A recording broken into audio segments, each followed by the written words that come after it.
Shut up, fool!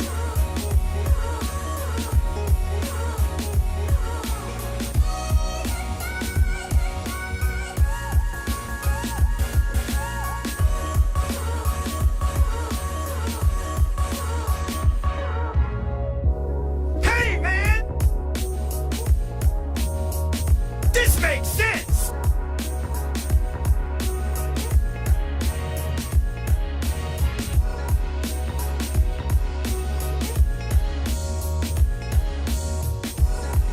You can't help but smile like a little bitch.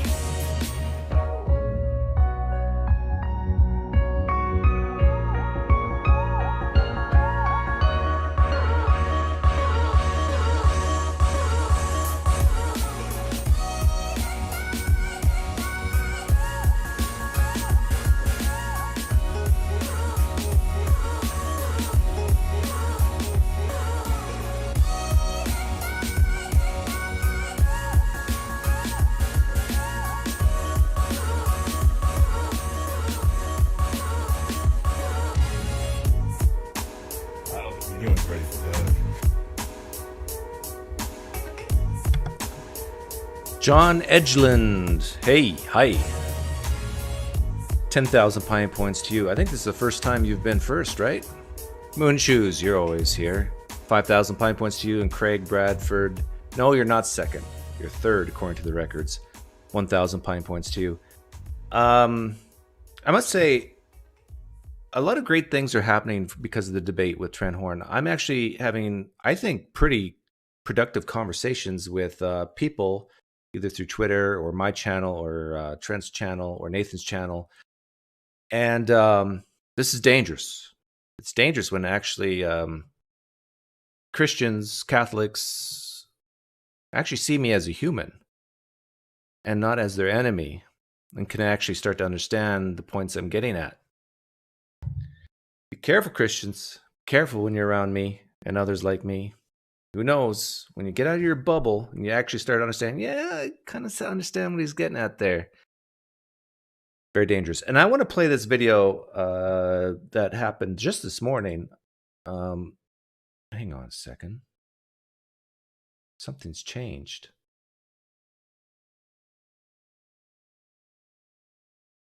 This is weird. I did an update on my XSplit. Do they no longer do screen captures? Hang on here. Let's see. That's me. They have to.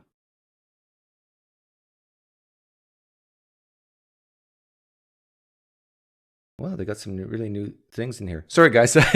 you know I don't prep when you see this.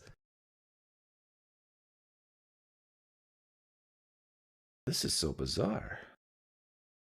That's, I very rarely do updates of software because of things like this. Desktop. Okay, let me try this. Yeah, this is it. They just changed the name on it. I hate it when they do that. I very rarely do updates. And I know all the programmers out there, they're just like, but it's nothing but trouble. If something works, why change it? Why fix it? Why Windows 11? Why Windows 10? Windows 7 was the best operating system for Windows that's ever been, especially Windows 7 Professional. And yet they had to muck it up. My goodness. Okay, let's take a listen. Again, I think there's a lot of good things said in this video, and it reminded me, this is on Council of Trent's page, a lot of great things said, and it reminds me of the conversation I had yesterday with Nathan and Camille about a lot of these topics. And so I'm doing this in hopes of building a bridge, coming to an understanding of where we're each coming from. Hey everyone, welcome to the Council of Trent podcast. I'm your host, Caliganto's apologist and speaker, Trent Horn. Today we're going to do a debrief on my debate on the resurrection with Doug from the PineCreek Let me know if if the sound is weird like it was yesterday once in a while. YouTube channel on the podcast list. Be sure to go listen to it. I thought it went very well. I thought it was a very instructive debate. Doug was a good interlocutor, better than I had expected. And that's good because we were able to raise some important issues. So we're going to talk about that, talk about some of the dynamics related to the debate. But to help us do that, I have invited Eric Manning onto the show. He runs isjesusalive.com, head of a Reasonable Faith chapter. Sorry, I didn't read your bio more. Eric, welcome to the show. Oh, yeah. No problem, man. Thanks for having me. Sorry, that was Yahweh. Jesus called, and he said, good luck with today's live stream. Where if I do know, I have some of your people who watch your channel overlap with mine, and so they might know me from that as well. Hey, no, that's great. And the reason I wanted to bring you on just to do a debrief here, because as I was doing study and preparation for my debate with Doug, you prepped for debating me? I collected some quotes from Christians, and that was it. That was my whole prep. And I don't know how long that took me, because I had a lot of the quotes ready on my hard drive. Half an hour? Why do I say that? I just say that to let you know that my goal, my strategy was not to win a debate. My goal is to have a conversation with Trent. And I think I was very successful in that. And to bring up some points of agreement and where we're the same. And I think I was successful in that too. And the thing, what's really puzzling to me is Christians don't, it seems like a lot of Christians, not all, but a lot of Christians don't even want to find common ground. They don't want to admit that they're like an atheist in many ways.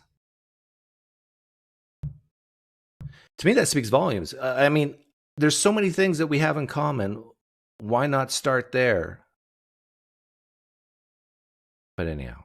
I came across your work, and I've been familiar with your work before, and I thought it brought up a lot of important elements to defending the resurrection that people don't think of a lot. So we'll talk about that a little bit later. But first, I want to get your overall thoughts on the debate that I had with Doug. By the way, I should say from the very start, I know Jesus never resurrected. That's the title of this live stream, and I stand by that. I know Jesus never rose from the dead bodily. How do I know that? In the same way I know that when I take this red pen that I always have here and let go of it, it's going to fall towards the earth, fall towards the ground every time. Now, could it go up? Yes. And the thing is, I think I said this in the debate closing. Like, I know a month from now, the sun will rise. The earth will continue to turn. But do I know it in the certain sense? No. A meteorite could hit, a big giant rock could hit Earth and destroy the planet. Yeah, it's possible. Is it possible Jesus rose from the dead? Yeah, it's possible. But I can, at the same time, I can still say, I know Jesus didn't rise from the dead in the same way when I let go of that pen, it's going to fall down. Because and this is where we have things in common. Whether you're Christian, Catholic, Muslim, Jew, atheist, we all know things fall towards the earth. We have this idea of how reality works. And one of those ideas of how reality works is that people who are dead, at least for a long time, stay dead. And just your thoughts on his kind of unique approach to this issue to fill some more of our listeners in. So we could talk a little bit about that if you want. Sure. Yeah, definitely. No, I thought you did a really good job, like right out of the gate, taking away a lot of Doug's, they were mistaken kind of objections with the apostles. And so you really kind of tore apart the hallucination type of hypothesis. You notice that I never even made these arguments? Like in my opening statement, I think I quoted people who did, quoted Christians who made those arguments.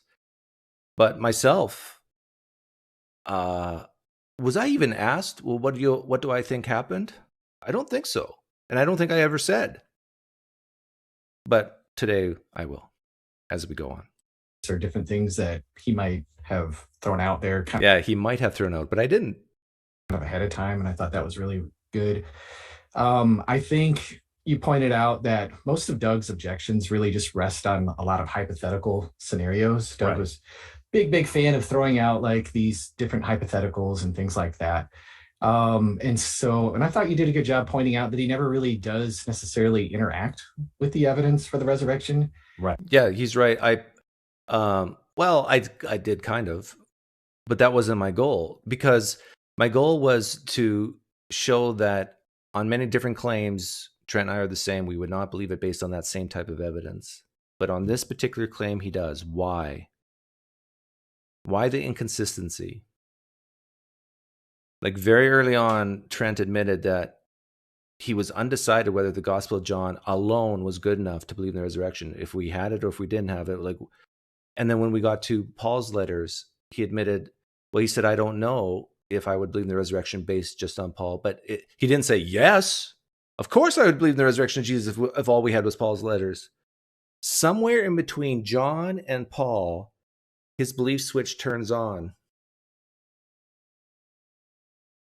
Very fascinating to me. Right. Doug's job is just to kind of, let me cast some doubts. Well, that's his That kind of background, thing. and I think that's Yeah. important for people to understand. Here So it comes. the person I was dating, Doug at the PineCreek channel, he's an interesting guy in that he is fairly knowledgeable on apologetics and counter apologetics, but I believe that his knowledge comes primarily, if not solely, through watching videos and debates online. You know what's interesting about this comment is he's making it sound like that's a bad thing. Like, I have read a lot of parts of books and excerpts of books, but you could tell he's trying to poo-poo, you're just getting it from... If you're actually listening to the experts speak behind a podium what they believe and why, that's better than a book, because you can actually see their face while they're doing it. Maybe I'm wrong here. Maybe Trent's not doing this, but no, Trent's a fairly good apologist. I mean, but you got to admit, you can tell most of his ideas and views comes from reading books. Like, sorry to say, maybe he should, do what I do and read and watch more videos. See, it just seems silly, right? I don't think that I think he's even made fun of like hitting the books a lot on this subject. He watches lots and lots of videos. He makes very long. I have listened to audiobooks too. Does audio count? But yeah, I do believe most books are inefficient, and if you read them from cover to cover, you're wasting your life. You are wasting your life, unless you're doing it for the sheer enjoyment of it. But I bet you anything, most Christians, the apologetic books they've read, they haven't read cover to cover, and even if they do, they were bored through a big chunk of it. Multi-hour live streams.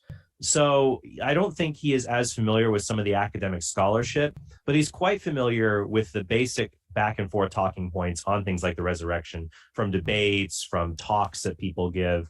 So he's well aware of it. He's no slouch in that regard. So I wanted to be prepared for all I'm no slouch. that. And like you said, his other background, I think people understand, is this, that he practices something called street epistemology. Here it comes. Which is the idea of not trying to make a case for atheism per se, but just to ask people questions to cast doubt on whether they have good reasons to believe Christianity is true. Is that bad?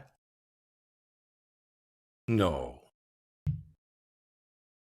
I dare any Christian to say that's bad. Is there any Christians here listening right now who are willing to say it's bad to cast doubt on what you believe and if whether or not you have good reasons to believe it? Be careful how you answer that, because I bet you Catholics want me to cast doubt on Muslims and Mormons. No, it's a good thing to cast doubt. In other words, making sure that you have good reasons for what you believe. Hey, thanks for the donation, Godless Engineer. I feel like he means Doug isn't reading the books I read and isn't convinced by the things that convince me. Well, maybe, but I just think that there's a disdain for people who don't value things that they value. Like, I really love philosophy. And I mean, all the great people in the world that I cherish and admire are philosophers. So when you dismiss philosophy, I mean, you're just anti-intellectual. By the way, I don't dismiss all philosophy. I dismiss most philosophers because they don't know how to talk. So that's why I really tried to focus in the debate saying Doug can't just say, I don't know. He's got to give us a reason, no, Jesus did not rise. You know, and here's another thing. Doug can't just say, I don't know. Did I ever say I don't know in that live stream to the question, do you believe Jesus? I think I said directly, I do know that Jesus Christ didn't rise from the dead at the end. And I might have even said it in the beginning, that there's no good reason to believe it happened. There's not sufficient reason to overcome how the way we know the world to work. So therefore, Jesus did not rise from the dead. There's no reason to believe he did. No good reason, no sufficient reason. Now, you can disagree with me as a Christian. That's fine. But I don't think I ever said, I don't know if Jesus rose from the dead or not. Did I? I think this is a clear example of like people not listening to each other. And that happens. I sometimes miss things people say or don't say as well. But that's a pretty big one. And he's got to explain the evidence, not try to explain it away. So I think that's why helpful people understand his kind of approach. And I think I even did that. Like I said, I think at one point, most of it's a story. And I didn't say this during the debate, but yesterday I made it pretty darn clear. I think the authors of the Gospels, at least at times, outright lied to you Christians. They lied to you purposely, especially if you accept the traditional authorship. They lied to you. They invented stuff. There's even some Christians who will admit this, like Lycona and Craig Keener on the Gospel of John. Yeah, the author just invented stuff, knowing that's not true. Now, I don't know if they'd say that last part. But if they can invent this, what Jesus said, you don't think they can invent that Jesus rose bodily to serve a greater good? How many times in history have people lied? How many times in history have people rose from the dead? How many times in history have people told stories? How many times in history have people risen from the dead? This is actually a no-brainer, right? Approach.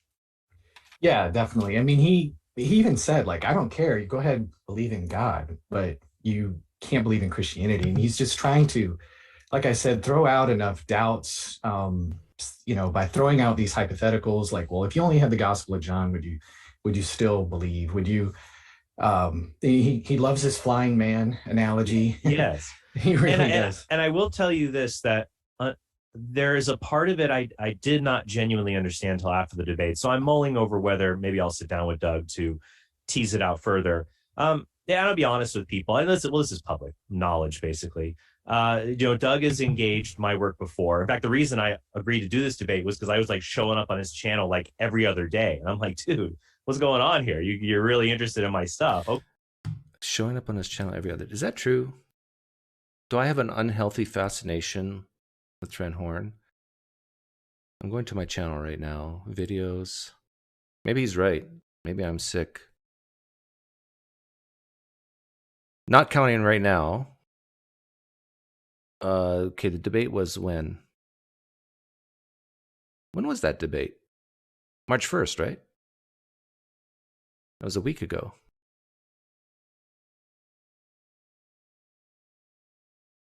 How many videos do I have? 1. About the IVF. 2. And they are 1 week apart.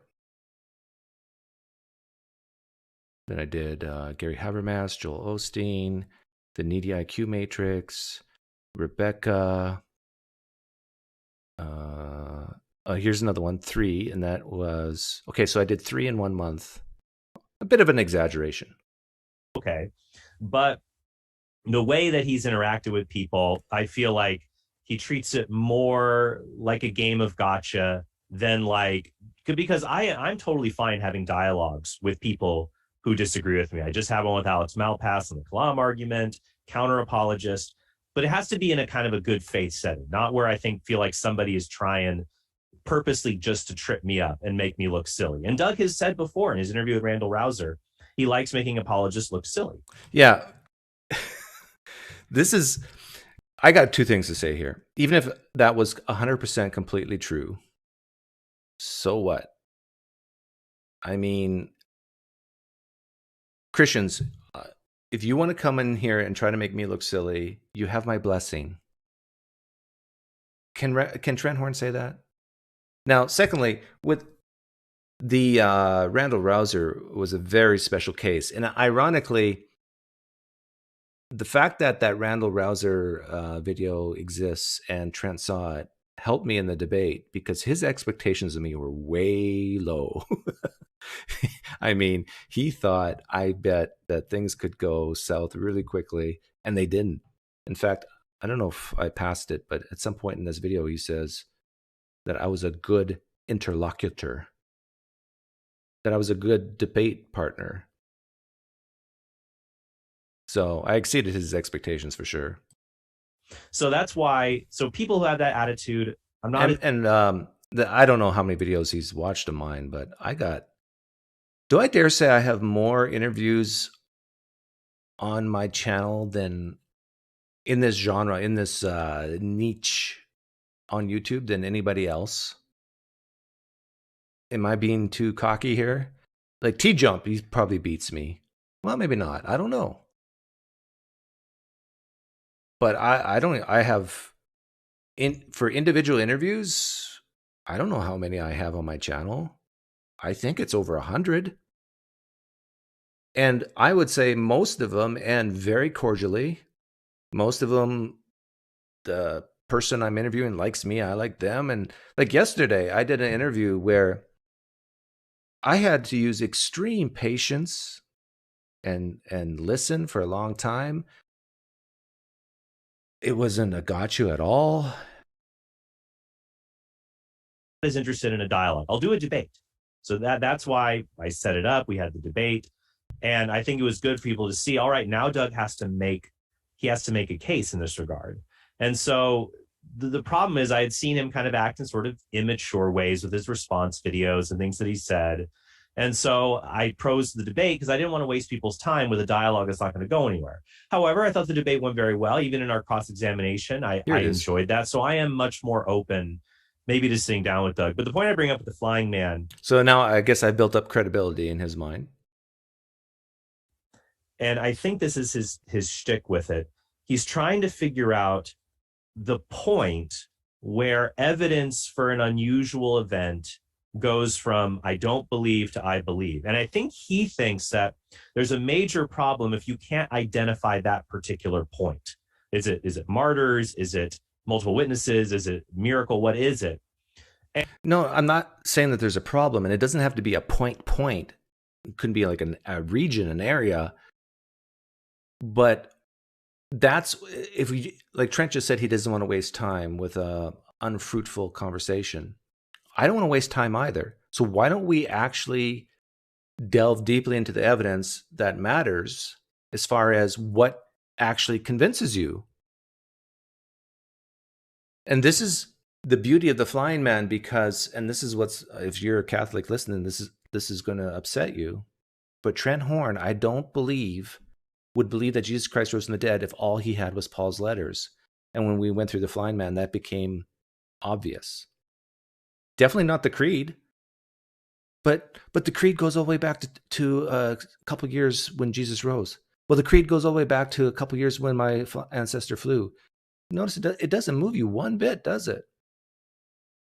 The Creed means nothing on its own. Paul's letters, even though there's 7 of them authentic, I don't think Trent would believe Jesus rose from the dead based on that alone. He needs those gospels. He needs to know why and all this other stuff, I think. So, really, should we waste a lot of time on Paul then? Maybe we should delve deeper into the gospels. But when we did with the Flying Man, and I talked about, okay, there's claims that the Flying Man flew, did miracles, claimed to be God? Do you believe it now? Like this is the ultimate outsider test for faith, because I'm not using a real case in history and I can curtail it to exactly what he wants. And when Trent Horn debated Matt Dillahunty, that was basically the sticking point. That was where they disagreed, is are these claims good enough evidence to say a man rose from the dead? Well, with the flying man, they're sure not. So why are they with Jesus? Help me understand this. The Gospel of John says that Jesus is God. Why do you believe that? Why? Just because John says so? Well, he mentioned real people and real places. Come on.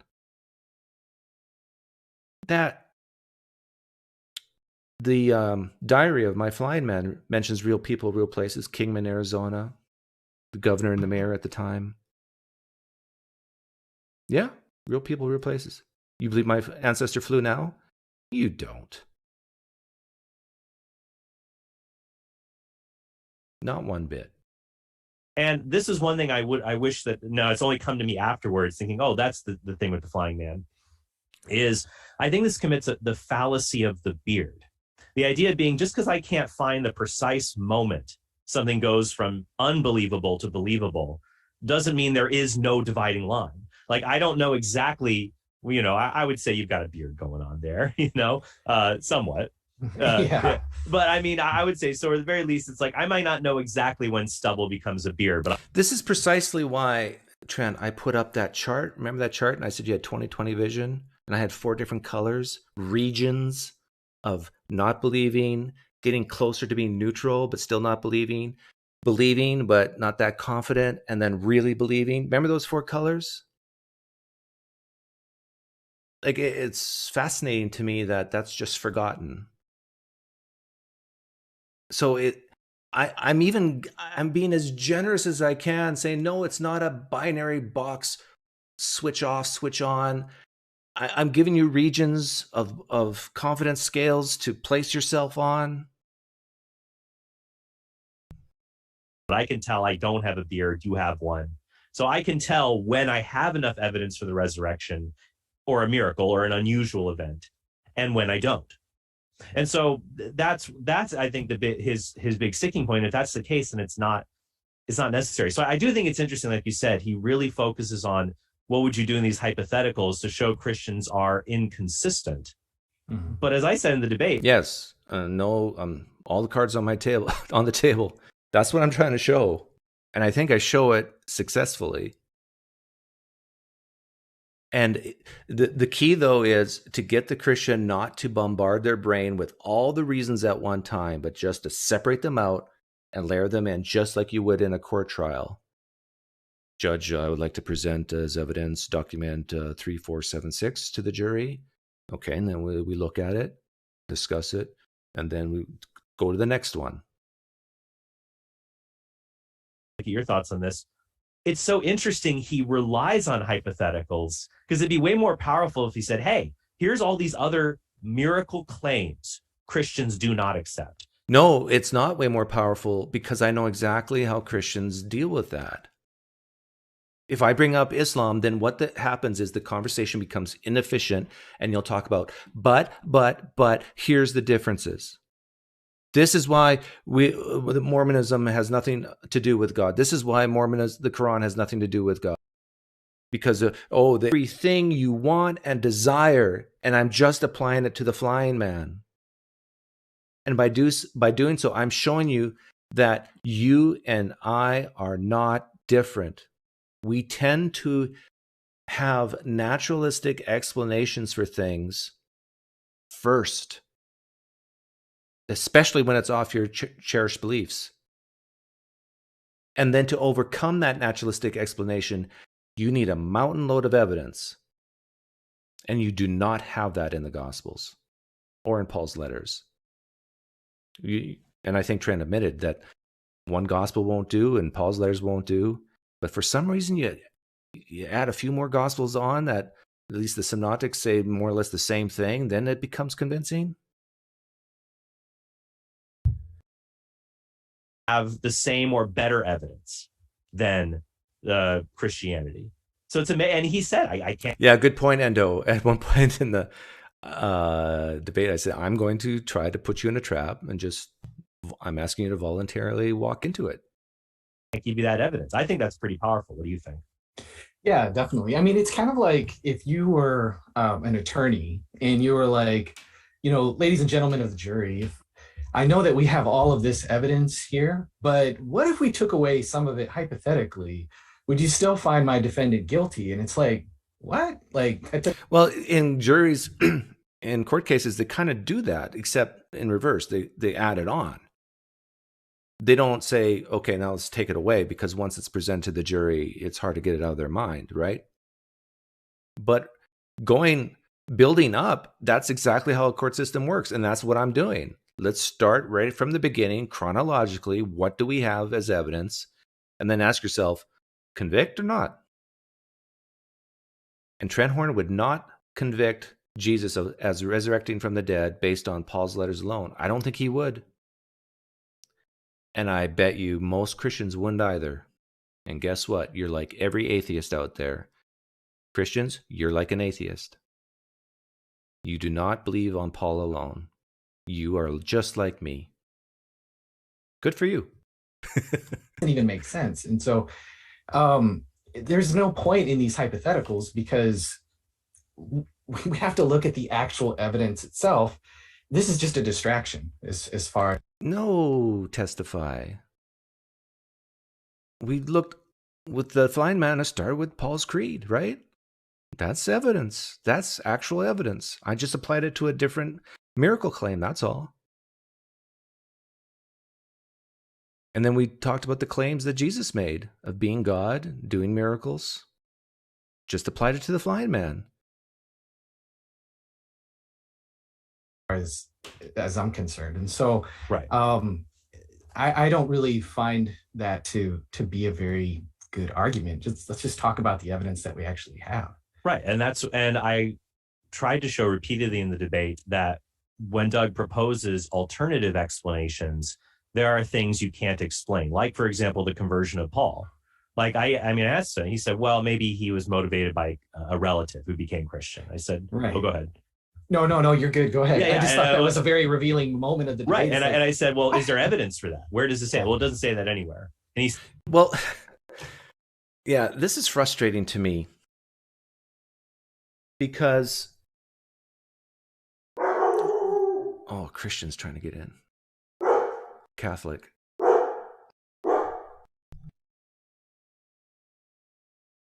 Uh-oh.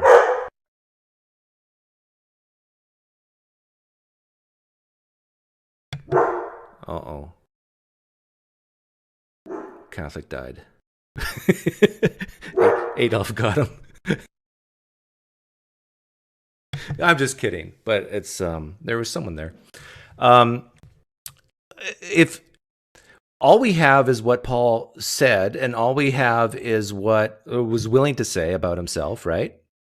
And all we have is what the early church fathers wants us to have, right? So take Joseph Smith. Imagine we had no negative things, anything that could be taken negatively about Joseph Smith. In other words, everything written by his father's followers alone that continue to be his followers. And that's all. And what Joseph Smith says about himself. Imagine that. Just Joseph Smith's writings and people who love Joseph Smith and follow Joseph Smith's writings. Now explain how he could have seen Jesus or the angel Moroni. Like, he's a man of trustworthiness, a man of character. Do you think, Christians, do you seriously think if we had a time machine and went back to 1st century Palestine area, that even after Paul's conversion, we couldn't dig up dirt on him, embarrassing things that might be reasons why he converted?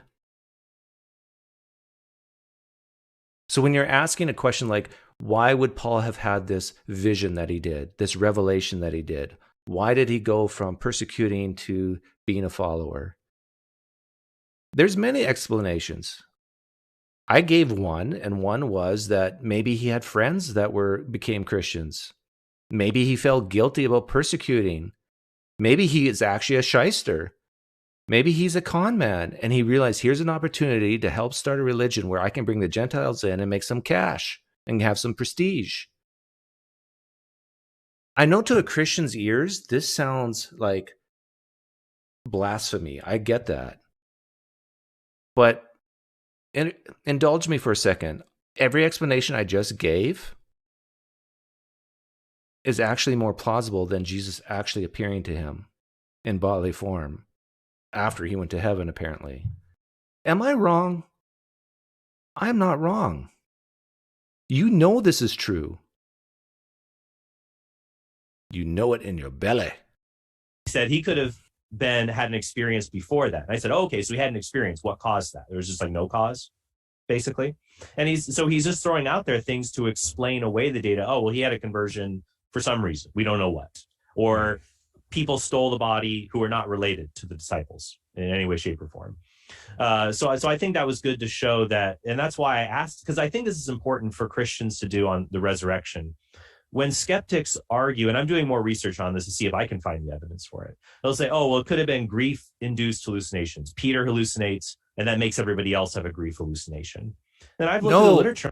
No.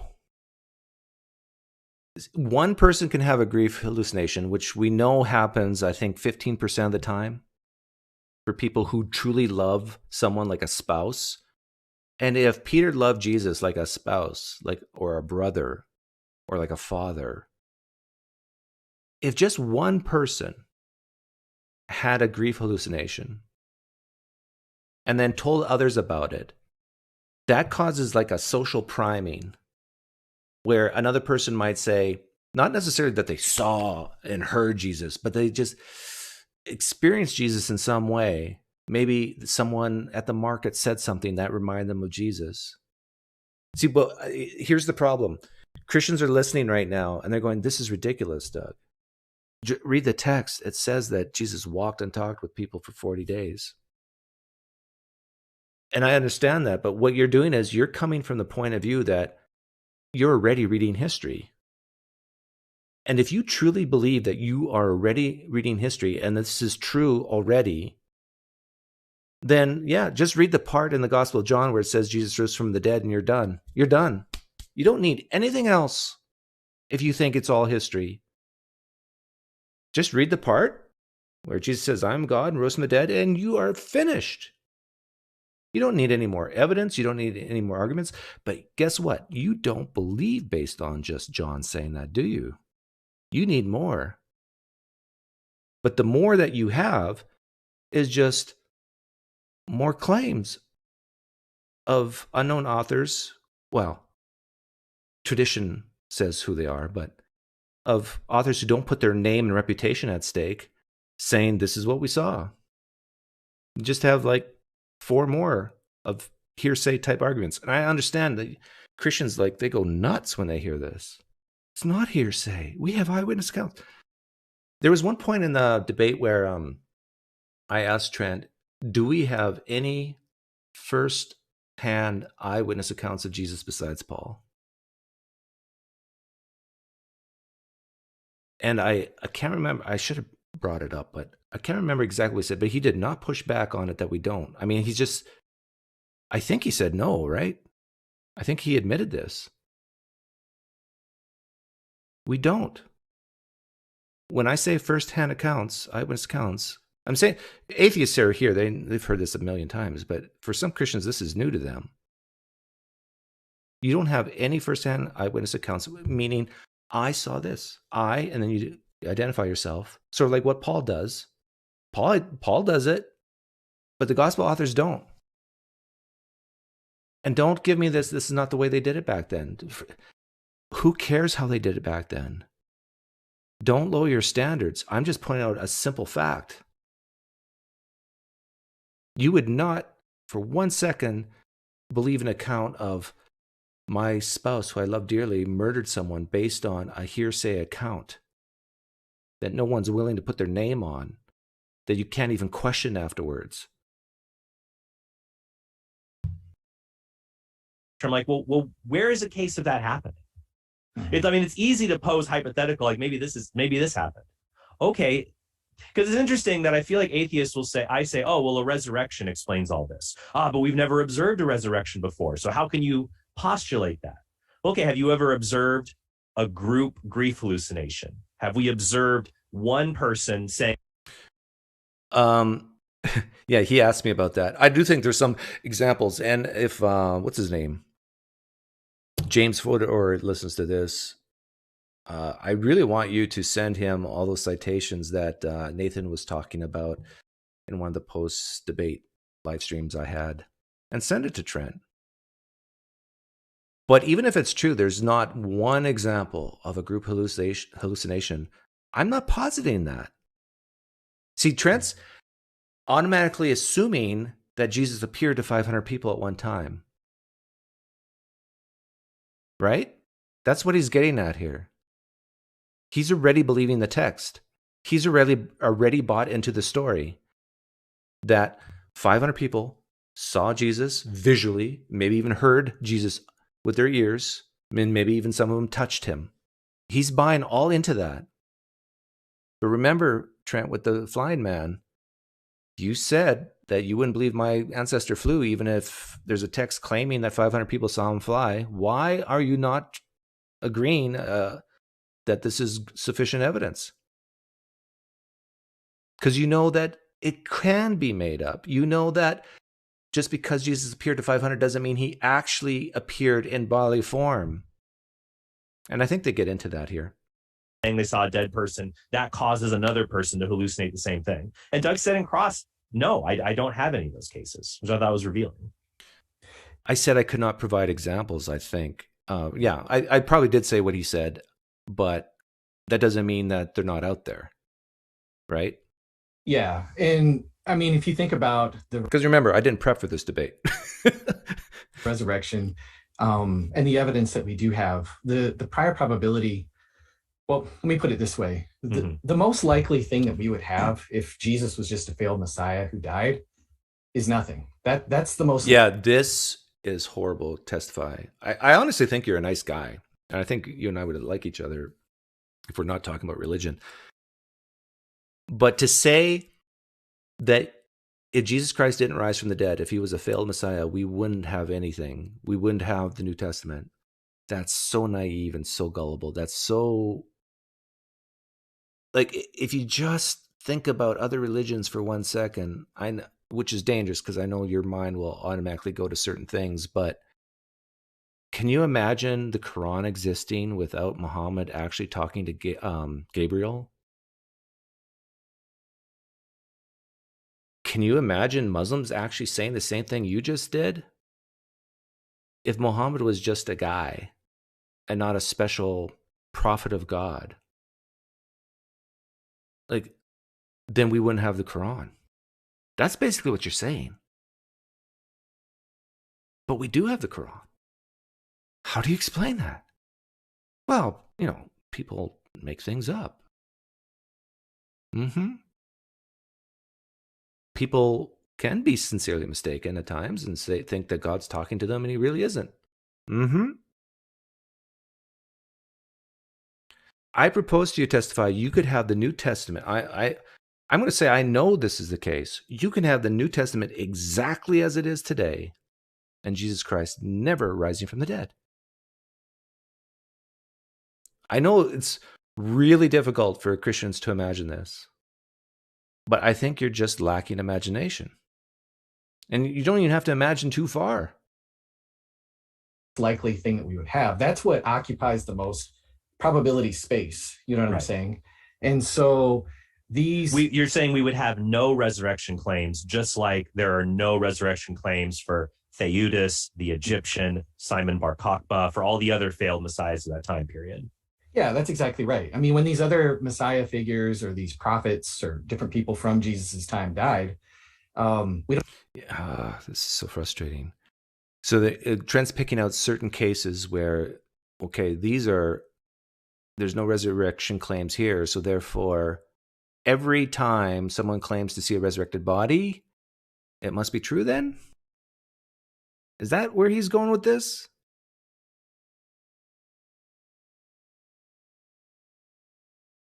Doesn't Joseph Smith claim to have seen the risen Jesus?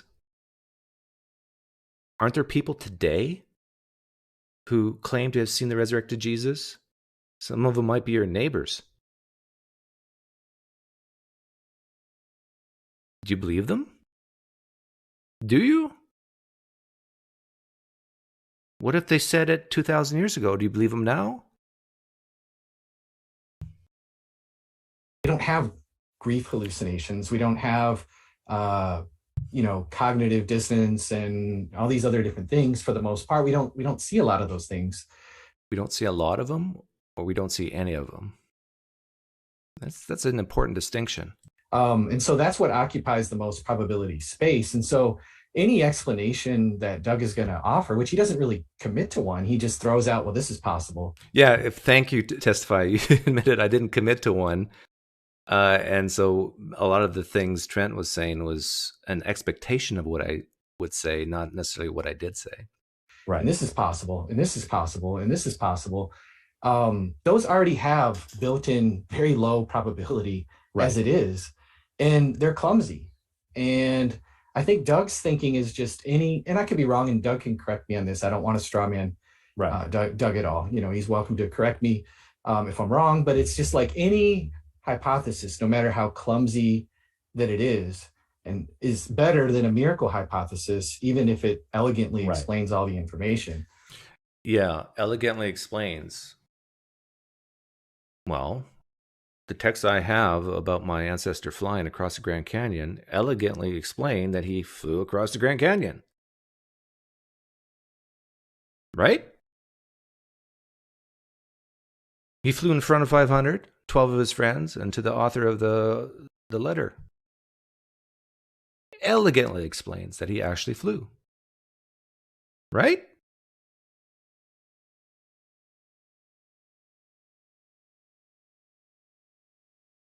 Thanks for the donation, Donnie H. Watch Kai Master Yana Kuregukin. It literally proves mass delusion surrounding a charismatic leader. Yeah, I do think there's many. The thing is, how do you define delusion versus hallucination? Does it have to be more than one sensory type? Like, people hear things all the time. They think they hear voices. Is that a hallucination? Or, see, I think for people like Testify, in order to be a hallucination that they're thinking of, it has to be visual, audio, and tactile, like all three. And only then can it maybe explain it. But again, they're buying into the story that Jesus actually walked and talked and ate with people for 40 days. They're just, well, the claim is made, right? So what reason do we have to not believe it? And I think that's just a typical kind of perspective that you'll see from a lot of skeptics. But I feel like skeptics don't do this in regular life, because you could believe something and then you could always come up with a possible defeater to it. Like, I believe my wife loves me, but it's possible she's a Russian sleeper agent. Yeah, you're right. I don't think that way with my wife. You're right. It's possible, but that's not the way I think of it in everyday life. But Trent, you and I are the same. Remember when I asked you about that person on the ground seizing up, convulsing? It's possible they're demon-possessed, but you and I are the same. It's plausible they're having an epileptic seizure or some other medical event. Trent and I think on most things assume a naturalistic explanation before a supernatural one, except for when it comes to the resurrection, except for when it comes to the things found in the Bible. I didn't say this during the debate. I wanted to, but I didn't, and I think I should have. Thanks, Ray, for the donation. Oh yeah, poker's tonight. I should have said this.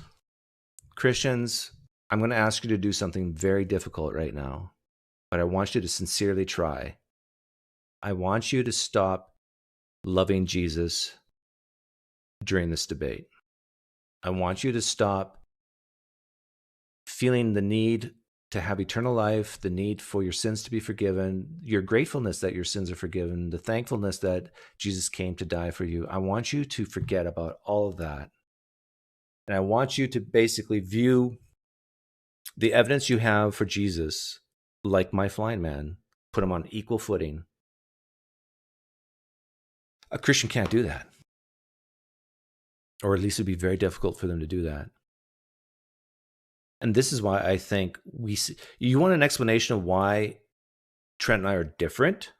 We're the same in a lot of ways, but why we're different on this issue?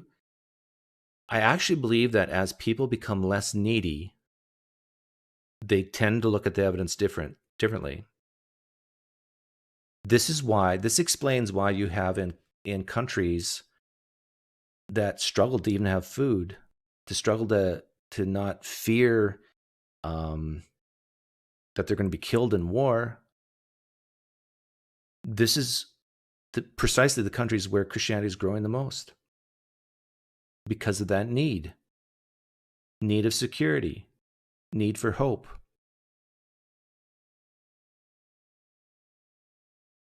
If you can remove that need and not care about Jesus, what he did for you. I know this sounds horrendous to a Christian listening right now. Like they're just like, some of them might even be nervous and scared right now, the way I'm talking. But if you can actually shelve Jesus for a second and not care one bit, I'm not saying hate him, but don't love him either. Just be indifferent. Now, listen to the things me and other atheists are saying, and I tell you, your perspective will change. But I know it's impossible for you to do it because of what happened at summer camp, what happened on such and such a day. That wasn't a coincidence. I've seen Jesus working with it. You can't forget those things, right? It's very difficult. Here in the United States, there's no evidence for that. Just like there's no evidence that Paul grieved his persecution and that motivated him to have his hallucination. There's no evidence for that. In fact, the evidence when he recounts is Absence of evidence is not evidence of absence. His life prior to his conversion, he was proud of what he was doing. It's possible, but there's no evidence for it. So like if you live... Okay, even if there's no evidence for it, Trent, because Paul doesn't come out and admit these things. Like, I, Paul, an apostle of Christ, was very, very depressed and sad. So depressed and sad that I figured I needed a whole worldview change. And my cousins, I saw the hope and meaning they had in their life, and they became Christians, and their life turned around. I desired that for my own life, so I became a Christian. Yeah, you're right. He never says that. But isn't that not just possible, but isn't that more plausible than a dead man coming back to life and appearing to him? Stop caring for Jesus for just 1 minute and think about that. It is, isn't it? You know it is. You just need the courage to accept it. That way, you can hold on to any kind of beliefs because there's always some kind of a possible defeater out there. So I like what you brought up about the failed messiahs. I want to bring up one point. It was interesting. It's always hard with a debate. You prepare for different arguments. You always feel bad if it didn't come up and you really wanted to talk about it. Because I think some people have said this. They've said, well, look, even if the apostles recanted, or even if they paraded Jesus's corpse out there, people would still believe, or they would have cognitive dissonance and they would rewrite it in their minds. And I just don't think the historical evidence bears that out. One example is of a Jewish Messiah claimant named Sabbatai Tzvi. He lived in the 17th century. And there was a movement saying that he's the Messiah. There was a strong movement behind it. Until he was captured by the Turkish Empire, the Ottoman Empire, and he converted to Islam. And when he did that, So what's interesting there is that when he did that, it's not like people just forgot about it. The news of it spread and destroyed his movement. Only a tiny number of followers remained who spiritualized what he did. What? Okay. Trent's admitting that someone was proven to be a fraud or wrong. Let's say wrong. And yet he says this, listen. Only a tiny number of followers remained who spiritualized what he did. He just explained the resurrection. Trent just explained very early Christianity. So here's a thought experiment for you. Imagine, if you will, Christians, that Jesus Christ never rose from the dead, and that nobody even cared about Jesus, really. It was just a guy, but some people believed he would rise from the dead, and a tiny fraction of them spiritualized it. So when Jesus appeared to them, like Paul, it was in a spiritual sense.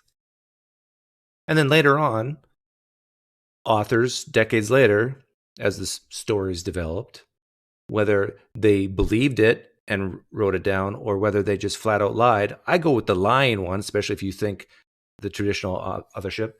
They lied on purpose to create a movement for the greater good. They truly believed that the kingdom of God was at hand and coming soon. So, hey, it's okay to lie if it's going to cause people to go to heaven, to experience the kingdom of heaven. The fact that Trent just admitted here that someone can be demonstrated to be false and wrong and not a true Messiah or prophet or risen from the dead, and yet some people still believe it and they just kind of change the story to make it fit. There you go. So for me, if that's what happened with Christianity, then yeah, they did parade Jesus' corpse. It would have destroyed the movement, and you might have had like one or two people who, and their cognitive dissonance would not be bodily resurrection. It would be spiritual survival. Yes. That's what doesn't get me about the... And that's what you have. Some people at least argue that's what you have with Paul. Does Paul ever claim to eat with Jesus? Does Paul ever claim to go for a walk with Jesus? Go bowling with Jesus? No. Cognitive dissonance solution. Like when you have the Seventh-day Adventists, their cognitive dissonance about, well, Jesus is going to come back in the 19th century. He didn't come. Well, he came spiritually. When you do cognitive dissonance in religion, you spiritualize it. You don't make it embodied. So that's something I feel like needs to be pushed more. What do you think? I think maybe someone here knows, but I do think there are some cases in history where people do say it's an embodiment, not just a spiritual. Yeah, absolutely. And I mean, it's not like besides Jesus, as good Jews, they didn't have a system that they could fall back on to where they could still believe in God. They could still go wait for another Messiah. It's not as if they just like, Jesus is off the scene now, and now everything is completely meaningless. They had a worldview that already had built into it hope for eternal life, hope for a better future, hope for Messiah, and all of these different things. They could have just gone back to being good Jews. And I think that is the most probable thing that they would have done. Now, right. But testify, think about your Old Testament history here. In the Old Testament, you see time and time again, the Jews, like look at the Psalms, they're crying out to God. They're hurting. Why? We're the chosen people, and all these other nations around us are thriving and putting us under their thumbs. And now we got the Romans in the first century, and they're doing the same thing. When, Lord, are you going to come and with your Messiah, and so we can be the rulers? When? Are there groups, like you mentioned, like Seventh-day Adventists and different things that like cling to these things and spiritualize them? Well, sure, that does happen. But like you said, with the embodiedness of it versus like the spiritualization of it, I think that is kind of a separating factor. And yes, really, when you think about it, and this is one thing, and I'd like for a skeptic to give me this. I know Matthew Harkey, I don't know if you've ever heard of him, but he really is heavy into the cognitive dissonance stuff, and he works on that. I would ask him, like, can you give me examples like from Jesus' time or before, where these people died but yet still had this mass following and they thought that they were still alive? Because it seems like the cognitive dissonance examples that they often give are splinter Christian groups that are holding on to a failed prediction of Jesus's return or different things like that. Right. I don't really see a lot of these concrete. Now they might exist, and I'm just ignorant of them. That's Sure. why I'm asking. But Yeah. like, where are these parallels? Because they seem like these are really weak parallels that I'm getting so far. Right. Now, I want to ask you a little bit about, we might be getting into a little bit of nerdy resurrection apologetics, but that's okay, folks. It's time for us to go deep a little bit. So one popular approach to defending well, let me talk about two different approaches. Well, we're going to talk about three approaches. Let's talk with the first one. Let's go with four. And we might call it the general reliability route to the resurrection. And we say, all right, hey, look, the Bible's really reliable. It gets a lot of these details right. It's reliable stuff. And it says Jesus rose from the dead. Therefore, we should trust what it says. Very basic, truncated version. Yeah, and that's a horrible, horrible defense. And if Christians, you don't know why, if you don't know why I say that, I don't know what to say to you. I mean, there's so many fictional novels written with real people, real events in history that I think you would still say it's fiction. The core story of it's fiction. Okay, and the thing is, well, I don't want to get into this, but there are things that the Gospels get wrong when it comes to geography and places. But I don't even want to say that because, well, no, I can harmonize this. That's where it's going to go to. And it's just so tiresome. It's not even worth getting into. But please, you need to stop this whole, well, even with the undesigned coincidence argument. Well, so-and-so knew so-and-so was from that area, so therefore, how could they have? That just shows that they're from that area and that they were here at a certain point in history and heard something or whatever. That doesn't get you to a man actually rose from the dead and walked around for 40 days and ate fish and talked to people. It doesn't. Now, a lot of people, I don't think that's a great approach because I think Josephus is a pretty reliable Jewish historian. He agrees with me. But I don't think that a heifer gave birth to another animal or these different miracle reports he offers. The other reason I don't believe the miracles in Josephus, I also don't believe them because they're not in his biography. They're not in Against Apion. That's a whole. Whoa. This is interesting. Heifer gave birth to another animal. Now, a lot of people, I don't think that's a great approach. Hey, thanks for the donation, Margaret de Velden. All the weird gospels written and circulating, Mark have been favored and worked because it has three endings. Brilliant, but needed fixing, though. Yeah, I do think Mark's gospel is brilliant. I like his writing style, straight to the point. And who knows, maybe he meant it to end with a cliffhanger for the sequel to come. Okay, but listen to what Trent's saying here. It says, very basic, truncated version. Now, a lot of people, I don't think that's a great approach because I think Josephus is a pretty reliable Jewish historian. But I don't think that a heifer gave birth to another animal or these different miracle reports he offers. The other. Okay, did you hear that? Trent just admitted that Josephus is a pretty good, reliable historian, but he doesn't believe the miracle claims in it. At least some of them. Oh, that's dangerous to admit, Trent. Luke was a pretty reliable historian. I don't believe that, but let's just say. Luke was a pretty reliable historian, but that doesn't mean Jesus rose from the dead. The author of the Gospel of John was a pretty reliable historian. He got a lot of things right. But that doesn't mean Jesus Christ rose from the dead. I don't believe the miracle claims in there. Reason I don't believe the miracles in Josephus. I also don't believe them because they're not in his biography. They're not in Against Apion. That's a whole other issue. Well, what if they were? What if those miracle stories were in his biography? Would you believe them then? Oh, hypothetical questions, Doug. Stop it with those hypothetical questions. I think right here, at least, it really sounds to me that Trent is admitting special pleading. Josephus, reliable, but don't believe the miracle claims. But this is ancient history. Are you going to throw away all history, Trent? Come on. If you don't believe Josephus, who you admit is a reliable historian, but yet you don't believe the things he said, those miracle claims, you're going to throw out all history now? See, this is how it feels, Trent, when I hear Christians say this to me. And I hope every Christian listening right now can understand what I'm saying to you. And if you have been that person who said, well, if you throw out the miracle claims in the Gospels, you got to throw out all history, I hope you feel sad now. I hope you feel guilty now. I hope you feel bad now. Because that's a really stupid thing to say. Because Trent just said it. Doesn't believe Josephus.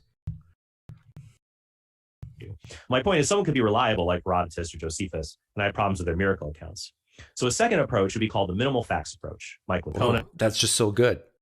Like, here's another example where Trent and I are the same. Gary Habermas does this.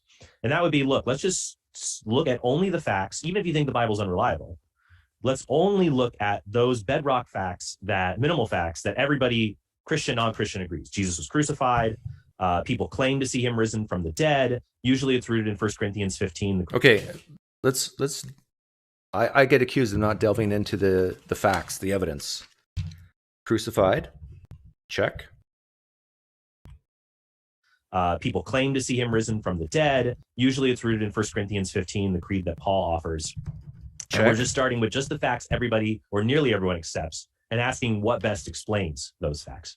And for a long time, I was really pro. Okay, he only mentioned two, but I think willingness to die was another one. Okay. My great ancestor, the flying man, he wasn't crucified, but he lived. He was a real person in history. Let's imagine all historians agree with that. Fact one. Fact two. Well, with Jesus, there was a claim that he had risen from the dead. Well, I'm saying I have documents that claim that my ancestor flew. They had a belief. They had a belief that he flew. Just like people had a belief that Jesus appeared to them. That's a claim. Fact number two. Fact number three, Trent didn't say this, but I'm going to throw that in there, that they were willing to die for this belief. Jesus' followers were willing to die. We don't know the details, and a lot of the accounts of this were written decades, if not centuries later, alongside other things that most people don't believe. But that aside, yeah, my ancestor, some of his followers are willing to die for their belief. They were willing to die for the belief that my ancestor flew. These are minimal facts that all historians agree on about my ancestor. Let's imagine this is actually true. Can you do that, Christians? Can you imagine that this is actually true? That my ancestor lived in history, and there was claims that people believed he flew, and that people were willing to die for their belief in those claims. Do you believe my ancestor flew? Yes or no? Lean yes, lean no. Can you imagine my ancestor not flying and all these three things be true? You can, can't you? Now just apply that to Jesus. Minimal facts, and I still am. I think it's a good argument. But in preparing for this debate, I read some of your material, some of Tim and Lydia McGrew's material, and I realized, actually, I think there is a bit of a problem here, seeing what Doug would counter to me. And that would be, what if Doug says, look, you read 1 Corinthians 15. All you're getting here is appearances. Maybe they just had a fleeting psychological vision of Jesus. So that's why in the debate, people notice I put forward an argument we can trust what John and Luke talked to us about an embodied appearance and was willing to go there. You know what's interesting about this in hindsight? When I asked Trent, would you believe Jesus Christ rose from the dead? I think I said in the negative, if we didn't have the Gospel of John. I think he said yes, he still would believe. And then I'm not sure, did I ask, what if we only had John, would you believe? I'm not sure, did I ask that or not? If we only had John, would you believe? I think he would say no.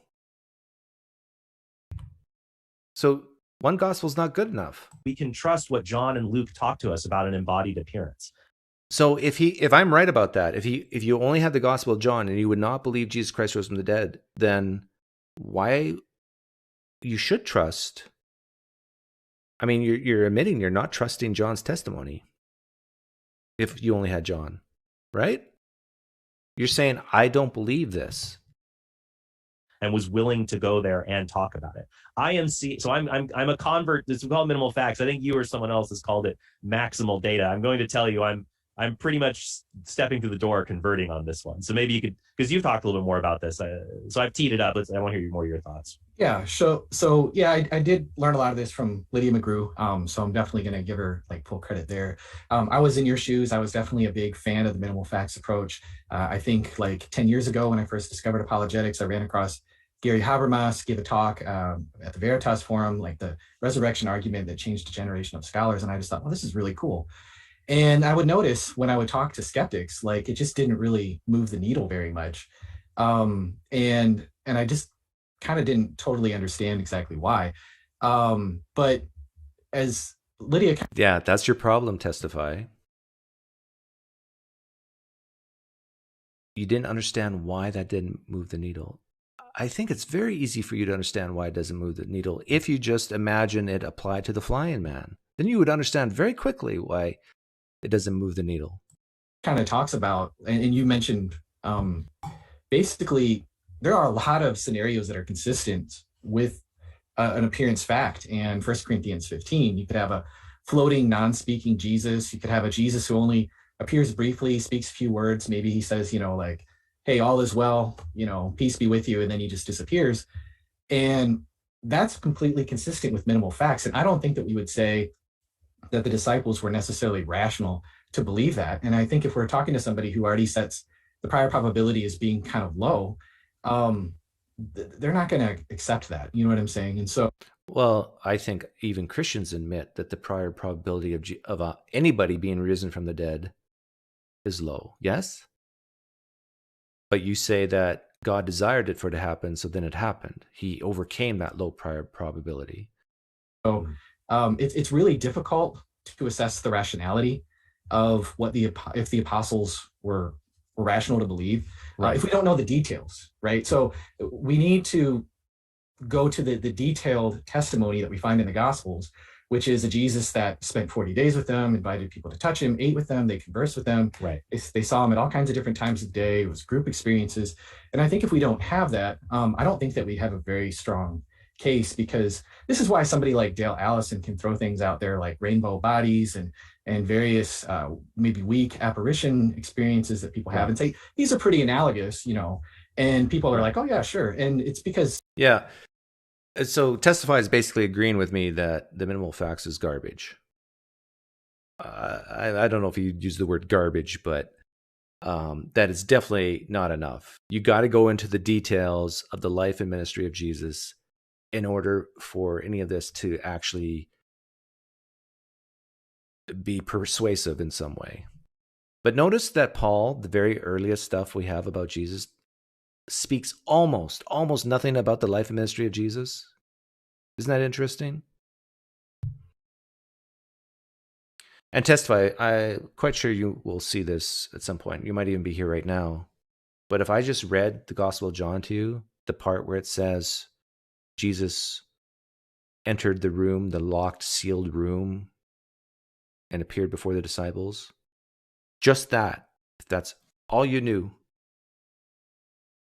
that a man was dead, even claimed to be God, and walked into or went into a room with some disciples and appeared to them. Is that good enough for you? To say, yeah, that happened in history. It isn't it? You would not believe it. And all you have in Luke is more of the same, Matthew and Mark. You just have that times 4. And they're not independent, as Dale Allison said. Even John is aware of the other disciples and apostles. And you really only have one account because you don't have independence. Allison doesn't really put very much stock at all, as we saw in the debate with Doug, in the physicality of the resurrection. Right. Well, Dale is, and he's a very good New Testament scholar. I see his book, Resurrecting Jesus, on my shelf. I can't reach it. And I have his recent book in 2019 on resurrection, polemics, and apologetics. And what's interesting with Dale, he just is on the seesaw back and forth. Like in resurrection, in polemics and apologetics, he'll criticize the case for the resurrection, but also make really strong arguments for the resurrection, saying like actually these and that's why in the debate, because I knew that Doug really likes Allison's approach because he helps to cast doubt. That's why I prepared in the debate having quotes from Allison's work saying, no, Dale. Yeah, and I had quotes from Allison's works too.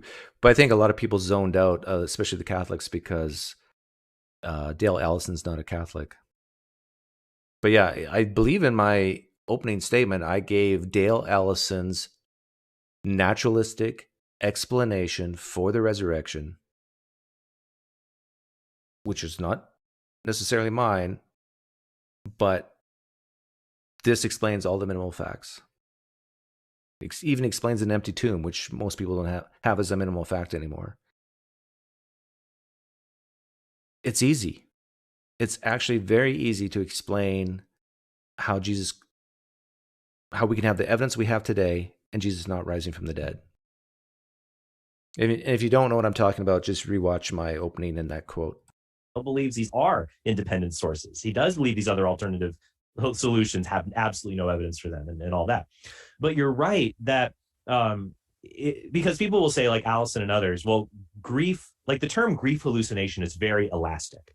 As I noticed in my research for the debate, I want to do more research because there's a lot of literature just on this is common. But what do you mean by grief hallucination? The term is so elastic. For example, I gave, how long would it have been? 12, 14 years ago. When I was in my early 20s, a good friend of mine, she passed away unexpectedly when she was 19.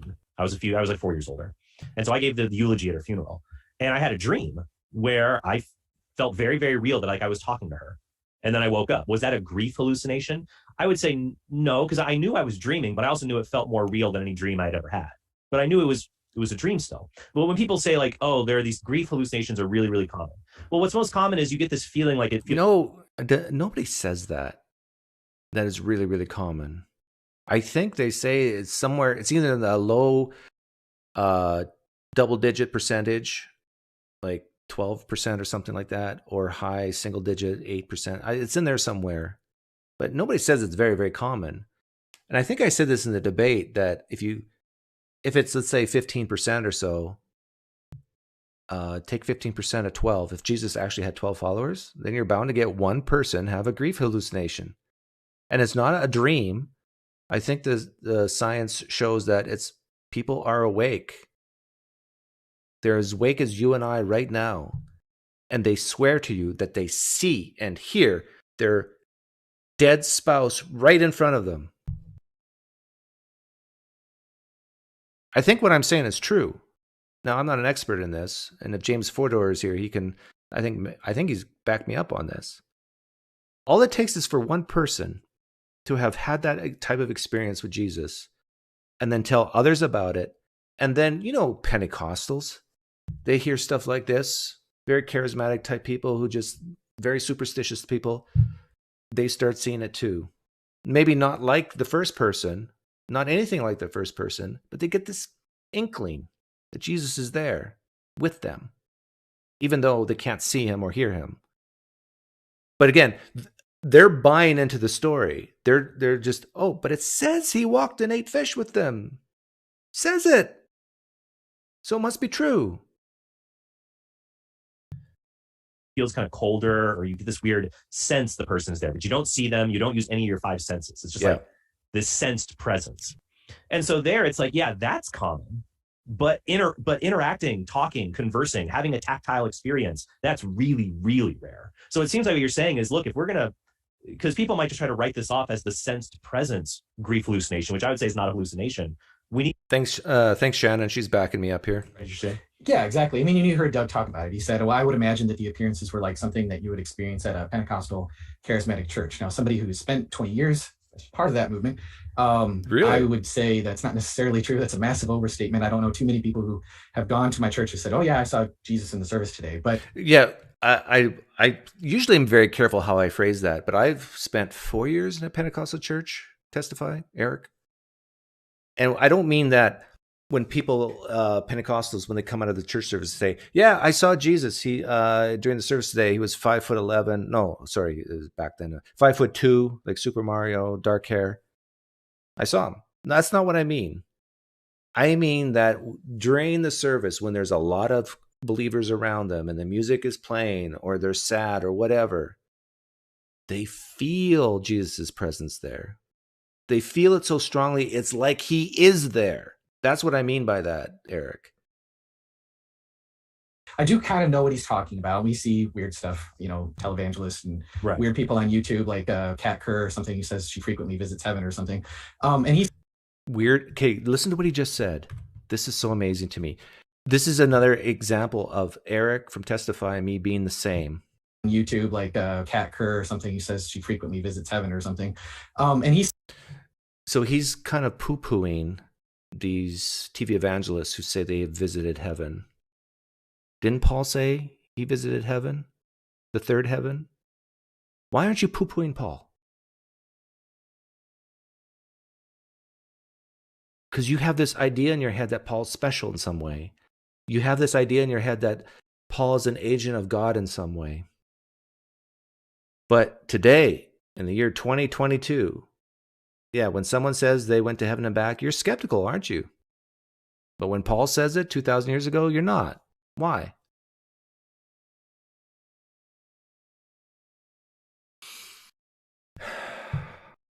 Thinking that it's something sort of like that. And so my point is that here's a direct quote from Mike Lacona. He says, historians may conclude that subsequent to Jesus' execution, a number of his followers had experiences in individual and group settings that convinced them that Jesus had risen from the dead, and it appeared to them in some manner. Well, that is very carefully worded. Yep. Right. And there's just so many limitations on that, as I said, because there's so many things that you could include in that. It could have been, Bart Ehrman thinks that, the appearance of the 500, I think he floats the possibility that it was kind of like a pareidolia kind of experience where somebody thought something, and then everyone was primed to believe it, and then they just kind of jumped on the bandwagon, Yeah. So my friend Camille is in good company with Bart Ehrman, pareidolia.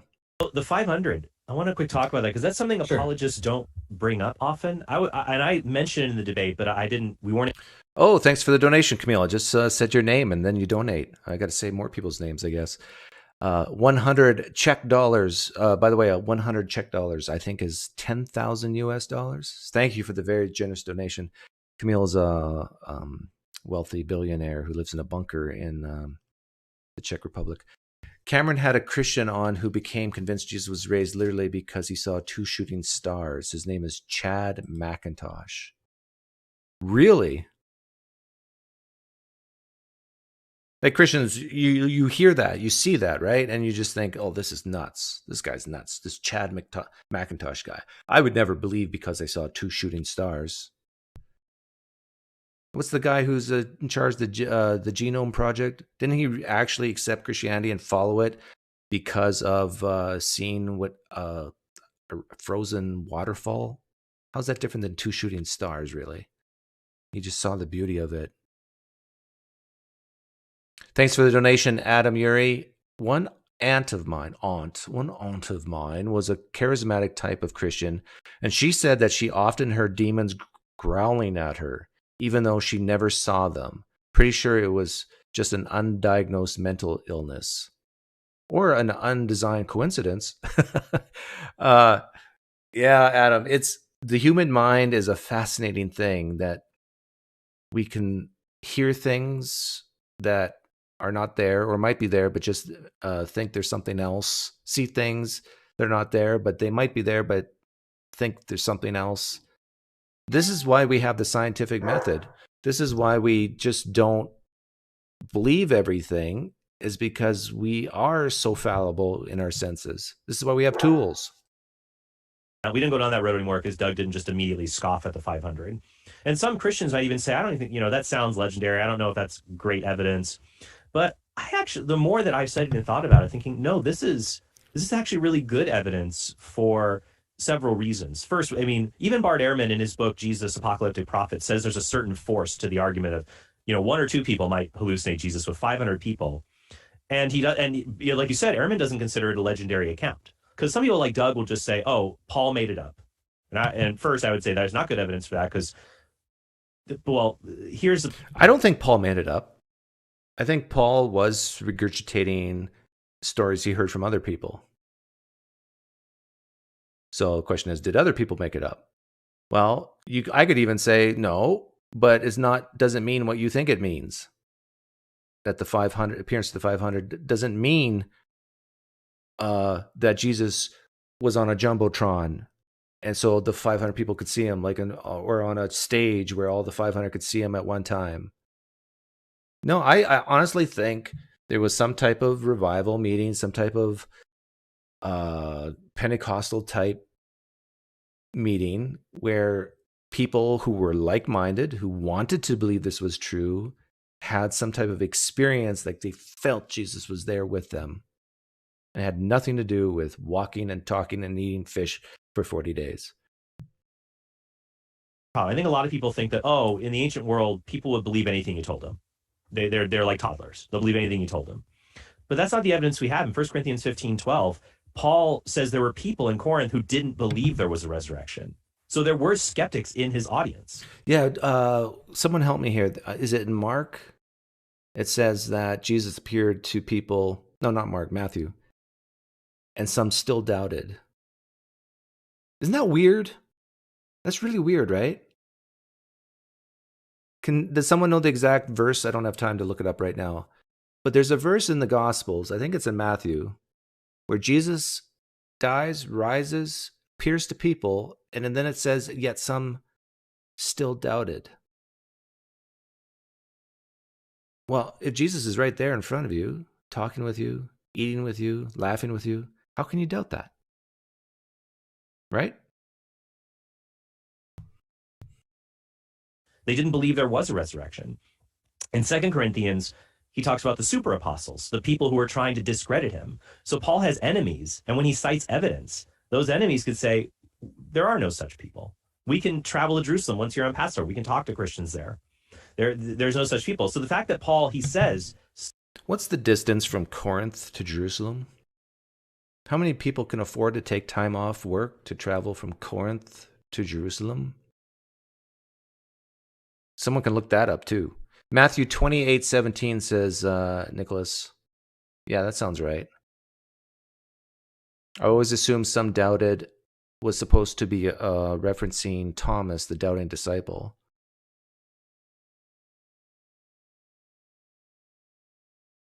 Yeah, but someone can also look up, how long does it take to walk from, let's say, someplace in Antioch, someplace in Corinth to Jerusalem? I'm very curious.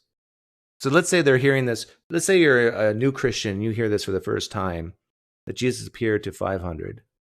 You're reading that because Paul wrote it to you in the church. And you say, I'm skeptical. I'm going to go check this out for myself.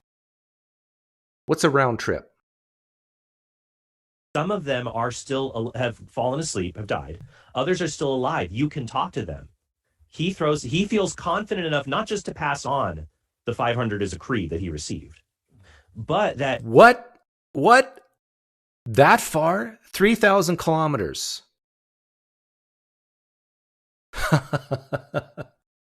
Okay, imagine this.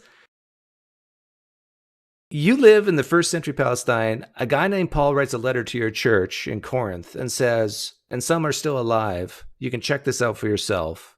You're in Corinth. 3,000 kilometers. Is that one way or is that two ways? Humbly Question says that's 292 hours of continuous walking. Yeah, it's one way. Corinth is 3,000 miles from Jerusalem. Christians, are you hearing this? Just think for a second, okay? Think. You're a Corinthian, and you're a skeptical Corinthian Christian. You kind of want to believe, but you have doubts, and you want to check this out. You got to spend 292 hours on foot to get there, and then 292 hours back. And then even when you do get there, there's no guarantee you're going to find specific people who walked and talked with Jesus after he rose from the dead. There's no guarantee that you can find them. Or that they'll probably talk to you if you do find them. This just shows how easy it is to make a claim and just back then it's not like today where you can fact check. You would have to take months of your life, put months of your life on hold on this investigation, spend a lot of your own money, I mean, it's tough today. Like, there's resurrection claims coming out of Africa today. I'm a skeptical guy. Am I supposed to take a month or two off my work and spend $10,000 to investigate, and then even hope that they'll talk to me or they'll find the people in question? Oh, don't worry, Doug. Craig Keener did that for you. All you have to do is read his book. Yeah, did Craig Keener do it? Did he talk eye to eye to every single person, or did he just compile a bunch of claims? Yeah, even if you had a car, what we call life says it takes 33 hours one-way driving.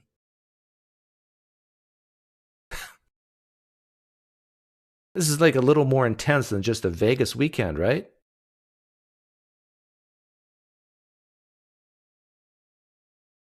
So, okay, here's the moral of the story. Every time you hear a Christian apologist say, oh, they could have fact-checked this, because some people are still alive. Be a good Christian and bring this up to your fellow Christians. Well, it's 200 and some hours of walking from there. And most people in the church are not rich back then. I can vouch for this, that some of these people are still alive. And the other point on the 500 I would have brought up if it came up in the debate, if it is a legend, what's so weird about it to me is that I would have asked Doug, do legends grow over time? He would say, absolutely. Okay, where is the narrative of the appearance to the 500 in the Gospels? And it's not explicitly there. I think it might be in Matthew 28, the appearance in Galilee. I think that's highly probable. Whoa. Okay, this is really cool. I like this.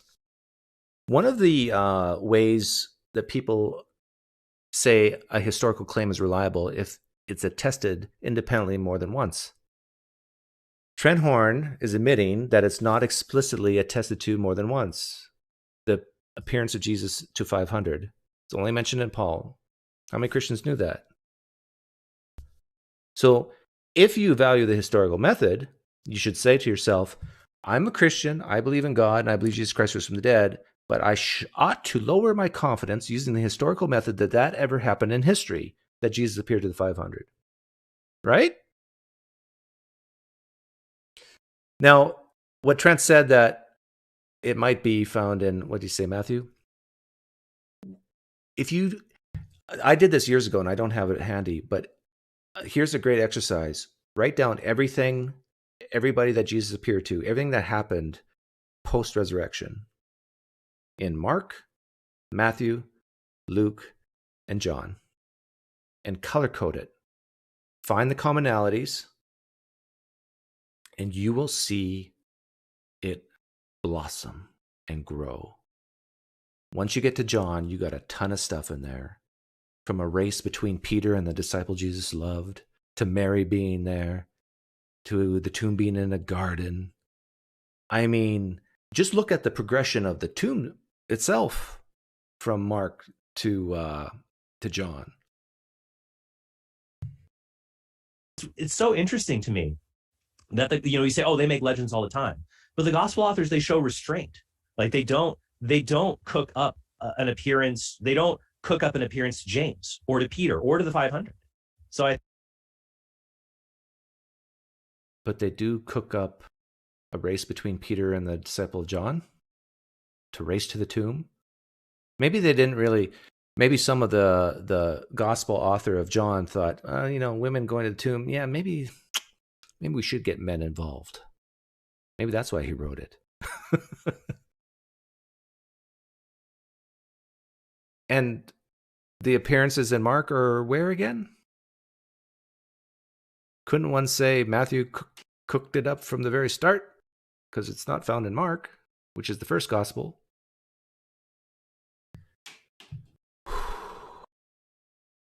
Gotta check their preconceptions there. I threw out a lot, but I'm sure you got some thoughts too. Oh, sure. Me personally, I wouldn't hammer down on the 500 too hard. I don't think it's the strongest, but I don't think it's something we should throw away. I wouldn't necessarily throw it away. I would just say, unless we know. It's interesting to admit that Jesus appeared to 500 is not the strongest evidence. Really? We're the same. But that has to dishearten some Christians listening. some Catholics listening. What do you mean that's not the greatest evidence? It says he appeared in front of 500 people. What? Why would Trent say such a thing? Because Trent knows it's only mentioned once, and using the historical method, you got to lower your confidence on it. And it could mean that appearance is some type of vision or experience of feeling in a Pentecostal church, not necessarily bodily. These two are smart enough to realize that. That's why they're saying what they're saying. What the experience was like, it makes it difficult to, like I've been kind of saying, to assess the rationality if they were to believe it. Sure. And so I don't think it's like the strongest, but I think it as part of a cumulative case, I think it has some evidential weight. I would just say that in order to make a strong case of the resurrection, what it all boils down to is that we're trying to do this end run around the Gospels, as if the Gospels are just kind of like this ugly girlfriend that we're kind of ashamed to be in public with. I hate to use that analogy. But well, yeah, and I've kind of done that too as a shortcut to say, fine, it's full of contradictions, whatever, but you can't deny these bedrock facts. But I feel like I shouldn't have to do that. My girlfriend is very attractive. My wife is very attractive. But to say, no, you think... And if you want an attractive wife like Trent Horn has, be a good Catholic. Talking to the young man here. It's full of contradictions. And like, it's granting. Do you think maybe apologists, we grant too much for a bad reason? Oh, yeah. I mean, here's Dr. Craig, who I have a ton of respect for. Him. William Lane Craig. Yeah, I'm a chapter director. But he says, this is in one of his like Q&As that he has on his website. Right. He says, I almost never argue with an unbeliever about inerrancy. I'll concede for the sake of our argument virtually all the errors and inconsistencies in the Old and New Testament that he wants to bring up, while insisting that the documents collected into what later is called the New Testament are fundamentally reliable when it comes to the central facts undergirding the fate of Jesus of Nazareth. And I'm just like, can we really do that and grant all of the things that the skeptic brings up? Why? I agree with Testify here. You can't. Because even the minimal facts are based on a foundation of a million facts underneath it. Facts in quotes. Like even Jesus having 12 disciples. Is that a minimal fact? Why are we doing this? What it seems like it's a sociological thing of like, well, the majority of scholars right now have a low view of the Gospels. And so we just got to kind of argue on their turf. And it's just like, well, maybe the majority of scholars have these sociological factors that are driving them a little bit, and their arguments aren't really that good. According to Bart Ehrman, he didn't put a number on it, but I think it's close to 75% of New Testament historians are Christians. So are you talking about, could these Christians have sociological factors that leads them to kind of poo-poo the Gospels a little bit as reliable? Oh, I loved it when Habermas said that only 56% of New Testament historians think that there's claims that Jesus appeared to people bodily. Only 56%. And the majority of them are Christians. But they're saying historically you can't get there to a bodily appearance, except for 56%. 40, close to half, say no. We can't know this historically. Christians, you should, if you believe based on the historical method, you're done at this point. I mean, you might be 50-50 now in the resurrection. Right? If you appreciate the consensus of scholars. I mean, I've read a lot of Ehrman, and I don't really find a lot of his list of alleged contradictions to really be all that good. And there's also a lot of really good positive evidence for the reliability of the Gospels that I think we're just kind of chucking by the wayside. And I don't think that there's any, I think it's more of like the older argument that William Paley kind of put out there that the disciples were either deceived or deceivers or were telling the truth. It's just fallen out of fashion because of guys like D.F. Strauss came along later and said, well, and threw out a bunch of bad reasons why we shouldn't trust the Gospels. And I think we need to push back on that and say, no, the Gospels are robustly reliable. When Doug said, like, would you believe just on the basis of now, I'm going to bite the bullet here. Would you believe just based on the Gospel of John? I would say maybe. I might be inclined to, because I think John is... Come on, take a stand. You said you're going to bite the bullet, so I'm expecting some like, yes, I would believe based on John only. But now he says, maybe? How is that biting a bullet? And this is a very unpopular opinion, but I think John is very reliable. He gives all kinds. Okay. If you think testified that John, the author of the Gospel of John, is very reliable, then you ought to believe Jesus Christ rose from the dead based on John alone. Throw away, imagine Paul's gone, Matthew, Mark, Luke gone, just John. You ought to believe it if you think he's a very reliable historian or person. Right? But something tells me you don't believe it based on his testimony alone. Because you said maybe in the beginning. There's some doubt in your head. But he says that the disciples saw Jesus. He says it. And you say maybe? It's good enough? Testify, you and I are the same.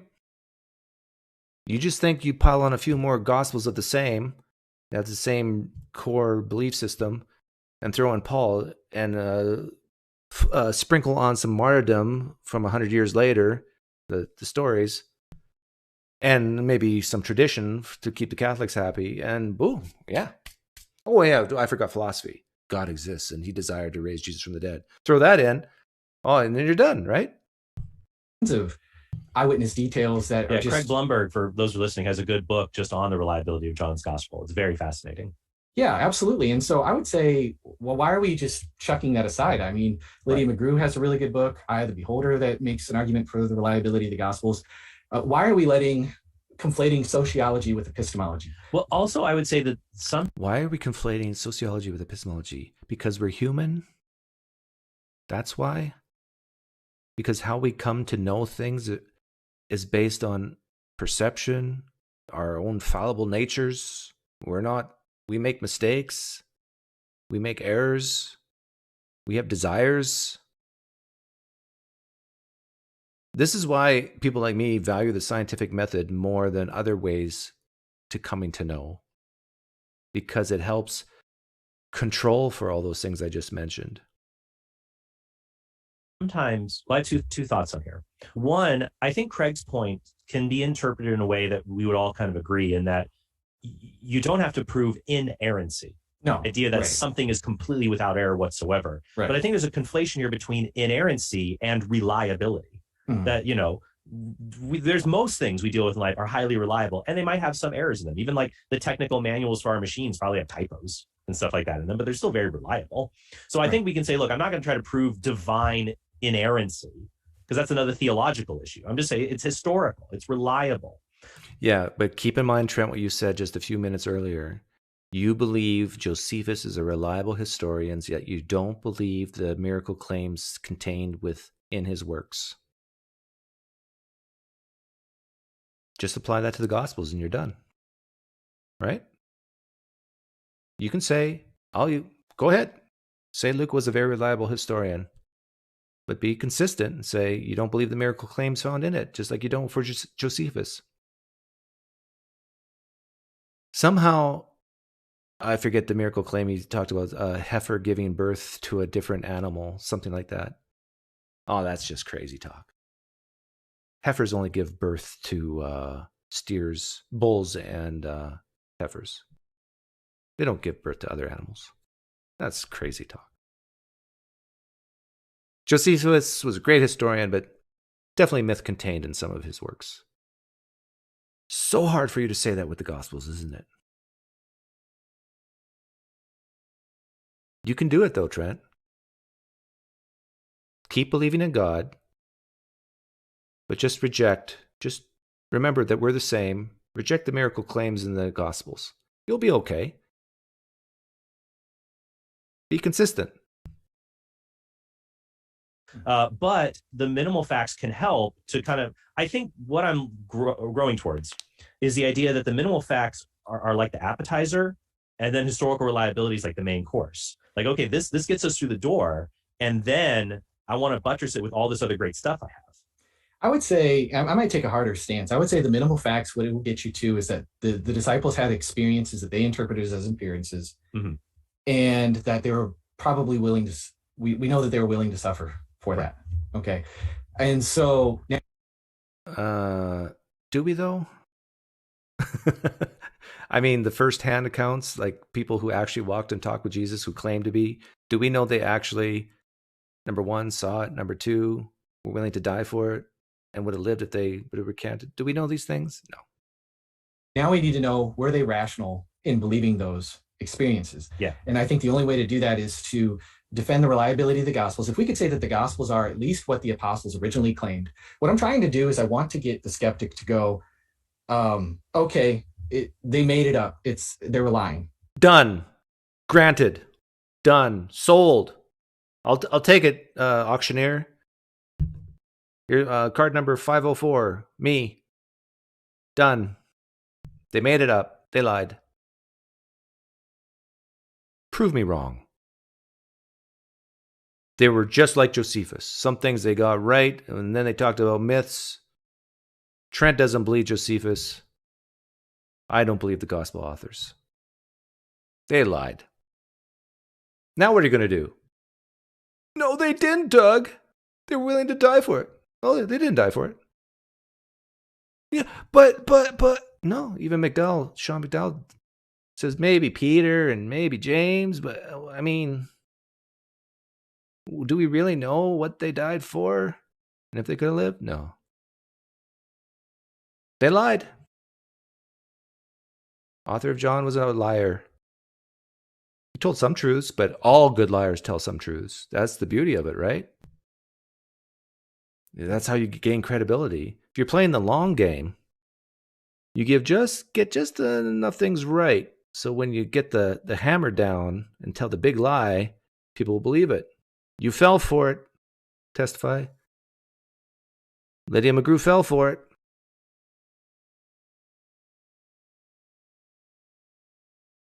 I'm thinking this is the way we need to start talking to Christians like Testify and Trenhorn. The default position is that people lie about extraordinary claims like this. That's the default position. Now prove otherwise.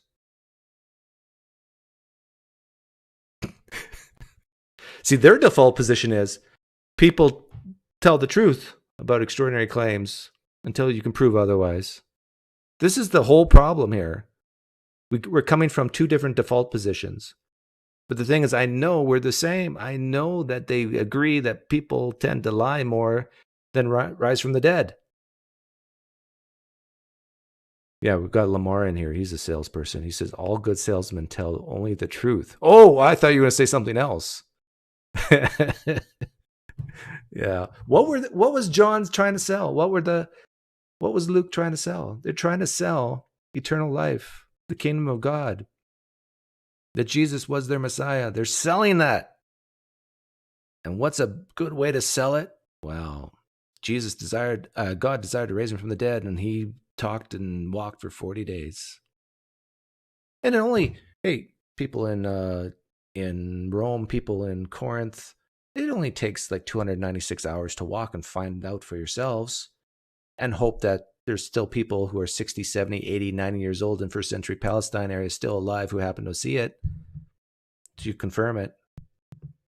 The Gospels were written, especially John, was written at a time when people were dying off like fleas. If they're dying off in Paul's letters, in 1 Corinthians 15, it says some have died. That means more have died in Mark, and even more in Matthew, and even more in Luke, and even more in John. By the time you get to John, what do you got? 5 people left to confirm or deny what John's saying?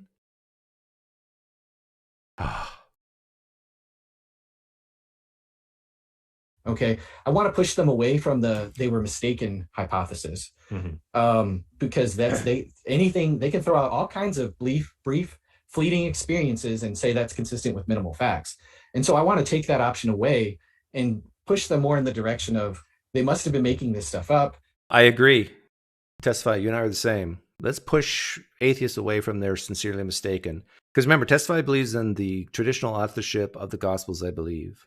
Maybe I'm wrong. But I agree. Let's push this whole narrative of sincerely mistaken away. And let's go to straight propaganda lying. And I can say that with a straight face because I know that propaganda and lying happens way more often than people rising from the dead. I think Testify is saying this because he's thinking that if I were to say this to a Christian, they would just automatically dismiss me And that's what he wants, maybe. Maybe he's saying this for that reason. But they can't dismiss what I just said. That lying and propaganda is way more frequent than people rising from the dead. He knows this is true. And that's where I think where the rubber really meets the road. And that's where I want to bring all of the evidence that we have for the robust reliability of the Gospels to show that no, that they were consistently honest and close up to the facts and habitually truthful and all of those different things, and show that it is based on eyewitness testimony. And so if they were lying, then why in this context of suffering, that doesn't make a whole lot of sense. Yeah, see, this is the huge thing for them. Trent brought this up, and now Testify is bringing this up. I mean, really, if you're a Christian listening and you're actually, you kind of want to understand where I'm coming from, Apologia has a great video on the martyrdom. Me and Camille did a video a long time ago on martyrdom. If you really want to understand where atheists like me are coming from, watch those videos. And then ask yourself after watching those, should I really be confident that they were telling the truth based on this idea that they're willing to die for it? Now, if you can do that and watch those videos and still say yes, I guess we're just at an impasse. I don't know what else to say. But yeah, watch those videos. Maybe I'll link it in the description or pin it later. Does that make sense? No, it does. And I think a problem with the minimal facts approach is, and I've seen this sometimes when Gary Habermas does debates and things like that, is you'll try to say, I'm only using the facts that all scholars or nearly all scholars agree on. I'm only using these facts, and look at all scholars agree, you'll like try to be on a roll. All scholars agree on crucifixion. All scholars agree that the disciples claim to have appearances. And all an atheist, an opponent has to do in the debate is to say, okay, well, Gary, what do those critical scholars, like Doug will do this. He'll say, do the majority of critical scholars think Jesus walked on water? He did that in his interview with Gary when he had him on the show. Well, no. Okay, so, the majority of critical scholars won't agree on a lot of these other things. That's a great point. So when Testify just made that comment that the New Testament gospel authors got a lot of things right and were trustworthy and told the truth, just ask simple questions. Like, as a Christian, you can ask these to your pastor, to apologists. Is it a minimal fact that that Jesus walked on water, that he multiplied the loaves and fishes? Do they view these as historical facts? Is it a historical fact that Jesus was buried in a tomb in a garden, as it says in the Gospel of John, and there was a race between Peter and the disciple to get there? Are these facts, historical facts? And guess what you're going to find, Christians? These New Testament historians are going to say, no, these are not facts in history. They'll admit that they could have happened, but that they're not confident enough to say that they did happen in history. I tell you, I think some Christians are under the illusion that, all this is like, it's ancient Roman biography. This is history. Not even Christian historians say that all this is history or even close to it.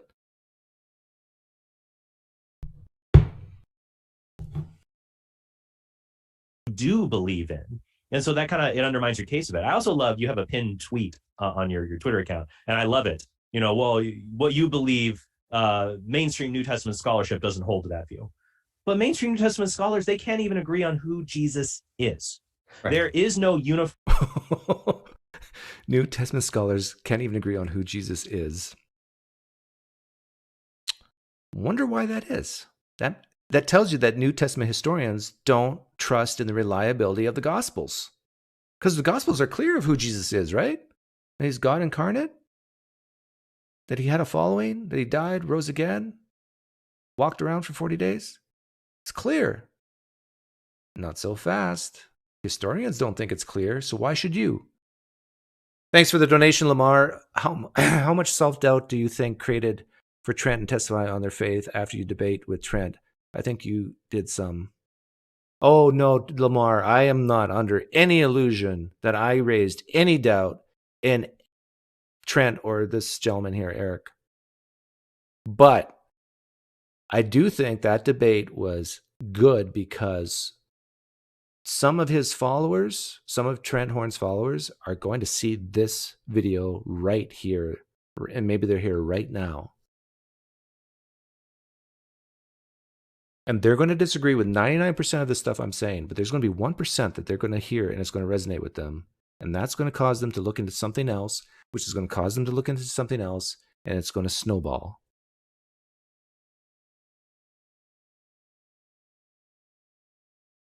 About to say the question, who was Jesus? Was he an apocalyptic prophet? There's disagreement. Was he a cynic sage? There's disagreement. They can't even agree amongst themselves. So why can't I have my particular view? And we all go out there. And also just this whole thing like, oh, you're this fringe view. Well, Mark Goodacre right now, his denial of Q is technically it's minority, but people don't think he's Looney Tunes for holding that view. It should be about the arguments you make. If you are a minimal facts apologist, you already hold on to a fringe view because you still have to, from second order facts, is what Lacona and Habermas will call is they'll have to argue for an empty tomb, which.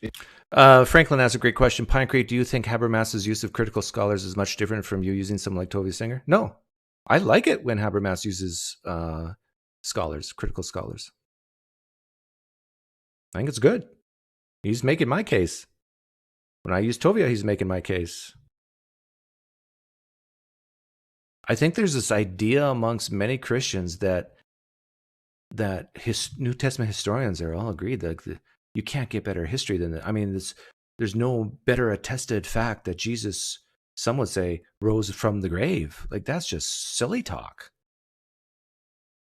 They say this about the crucifixion, but even that is silly talk. The evidence for the life and ministry, the life of Tiberius far outweighs Jesus. It's not even close. It's not, maybe 70% accept the empty tomb, maybe 60%. And that's a hard one though, because I'm really skeptical of Gary's survey, like, 70% of scholars hold to this. I'm worried there's a selection bias, that people who write about the empty tomb probably already believe in it. So I'm worried when he tries to do that. Well, I agree. Thanks for the donation, Solo Watcher 86. Apologists love retreating to the martyrdom of the apostles because it's 12 messes that their opponents need to clean up. That reminds me of the John Wick movie. You got to have 12 pieces of gold to clean up the mess that John Wick made. And the other thing too is, like, do the majority of scholars believe that the appearances are really group appearances? Right. I mean, I know Bart Ehrman doesn't. I'm not so sure. Maybe Dallas it might. And so. Yeah. See, this is so good. Testify. You and I are in agreement again. And yet Trent brings up group hallucination like it's relevant. If most scholars don't even, and people like me don't think there was a group appearance, then why talk about group hallucination? You're buying into the story of the text if you do. And what's that question? Do the majority of the scholars grant that they were physical in nature? No, not at all. Yeah. And so you're conflating, you're fuzzifying the data here. You're putting like fuzzifying? It's not specific. They're not granting the physicality experiences, the physical experiences. And I think you see a lot of popular level apologists do this. They'll try and use minimal facts, and they'll kind of sneak in like, well, yeah, and they're physical just like in the Gospels, and it's like, whoa, that's not a minimal fact. Right. And also, if we want to use like what else is a minimal fact? Well, if it's all about 90% of scholars being on board with a certain thing, and that includes skeptical ones and conservative ones, because we got to keep our horizons in check. Right. Well, by that same logic, okay, well, the Apostle John didn't really write John. He felt free to invent all kinds of sayings and things and put it in Jesus' mouth, because we have majority of scholars who believe that, including some conservative ones like Craig Evans. Right. See, I don't even have to say these things anymore. There's Christian apologists like Eric here of Testify saying it for me. I don't even think I would say 90%, but he said 90% of historians don't believe the disciple John wrote John. They do believe that he invented stuff. Does that make him trustworthy and reliable? Thank you, Testify. You're doing my job, my work for me. Now, what Christians have to deal with here is that experience you had that one night when you felt so close to Jesus, or that thing that you said that it's not a coincidence that God healed or God intervened here. Now you got to start questioning that now.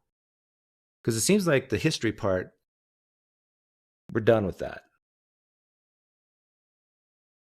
We've taken care of that. If you value the historical method. Now you're left with philosophy and personal experiences.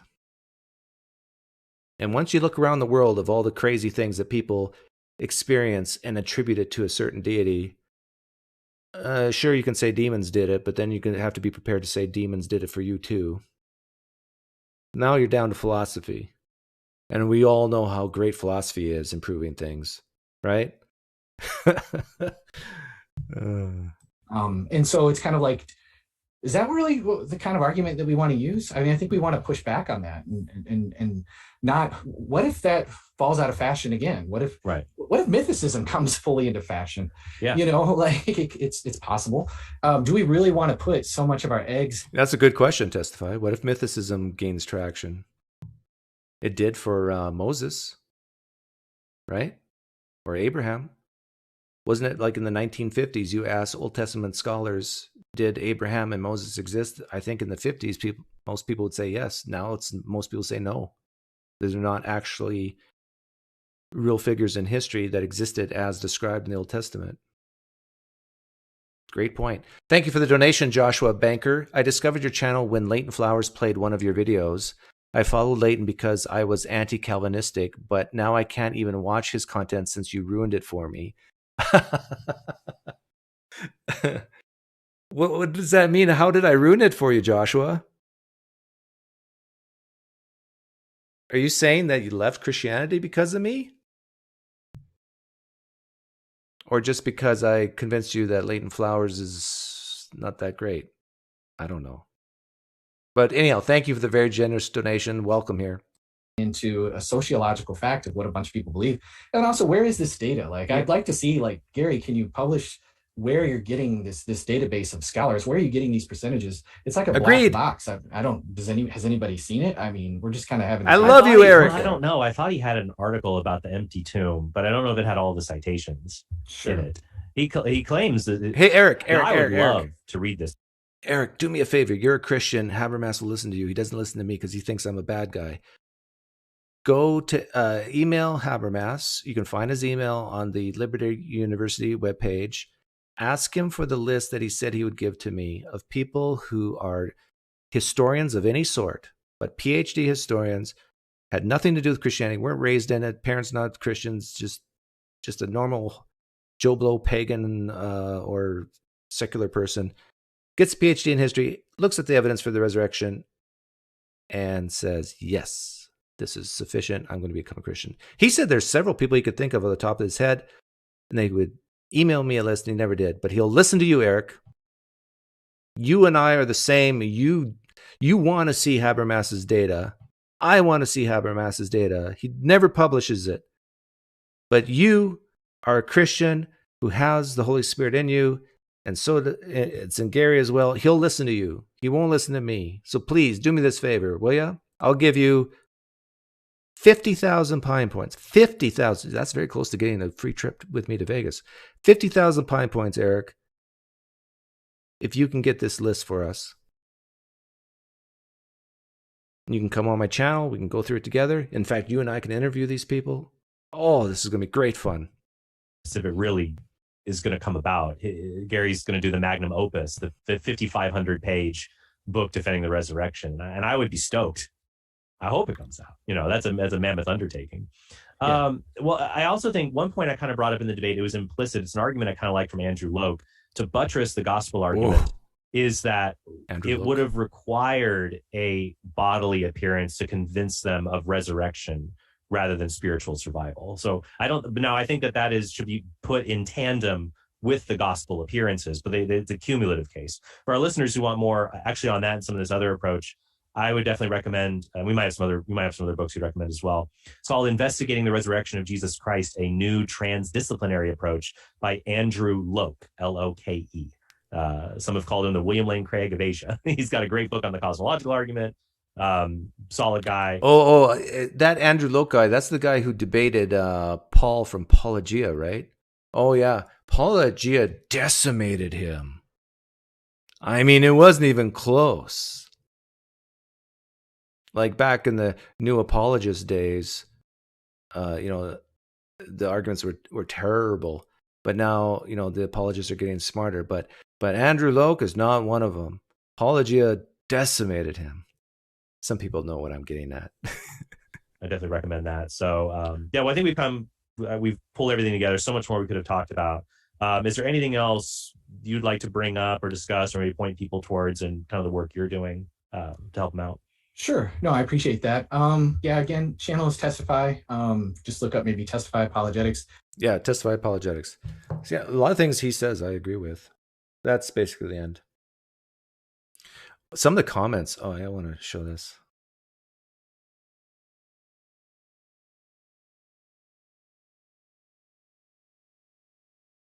What do we have here? Resurrection expert. Hey, you're pretty good, resurrection expert, but you're too much. People are not going to read it. You have so much good stuff to say. Just got to break it down. Like, you got way too much here. Oh, Brent Kalar. I had to block you, Brent. You're probably listening right now, but I blocked you for one reason only. I was having a pretty cordial conversation with a fellow Catholic, and I said, hey, if you want to talk about this more, come on my channel. And you basically told him to stay away from me.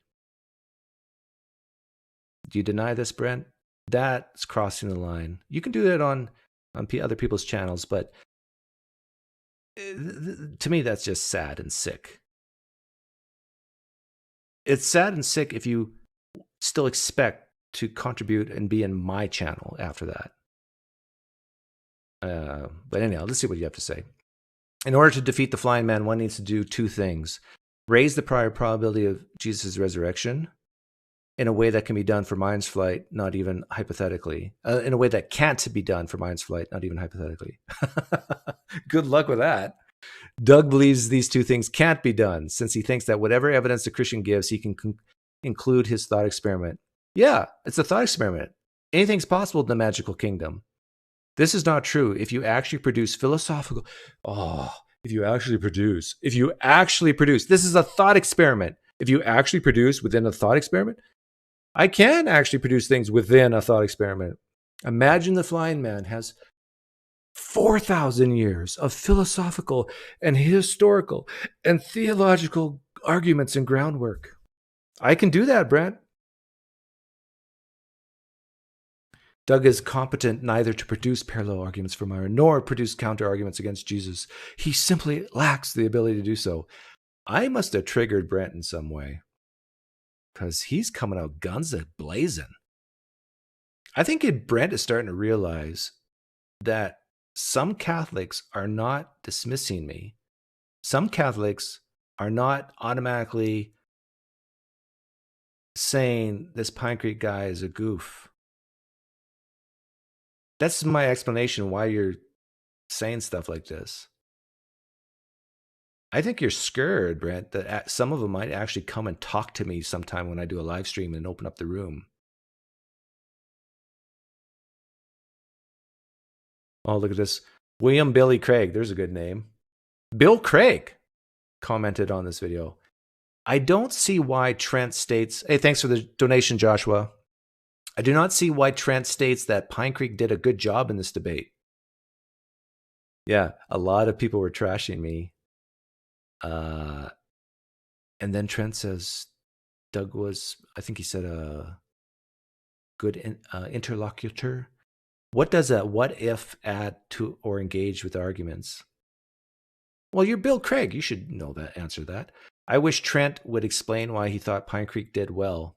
The what if question is best left to Marvel comics. Oh. What if Wolverine became a vampire? I actually have this issue. While it can potentially make for a good comic book, it destroys honest dialogue. See, this William Craig does not value philosophy.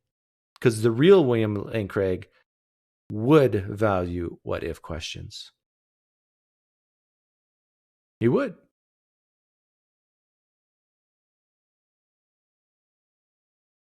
Oh, Brent is commenting like crazy.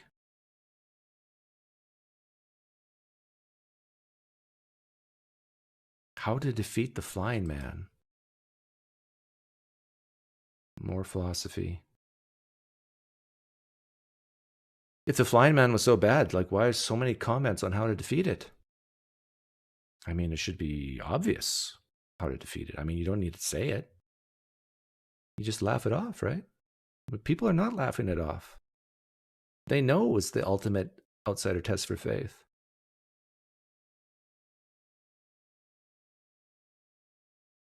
I think one of his tactics was to say, always say, we are not different.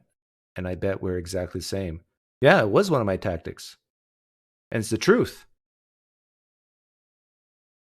Trent, Testify, myself, we're not that different on other claims. In this video alone, Trent admits that Josephus is a reliable historian, yet he doesn't believe the miracle claims found within it. I agree with Trent. We're the same. I thought Doug's whole graph he used during the cross-examination was kind of clever, but also disingenuous. He tried to use your answers to say you're not any different than him. I didn't try. I did say that. Because we were the same. For what point you switch from disbelief to belief, but that's only if he projects his reasons for believing or disbelieving onto you. No. I used the reasons that Christians and some of the things Trent said himself in the debate. Like Jesus appearing to 500. He said that in the debate, right? So I said that about the flying man. And yet Trent didn't believe it. So he shouldn't believe for Jesus either.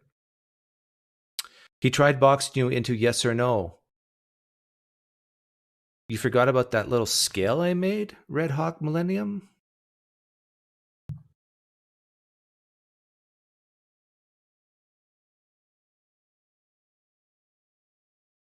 I really love this.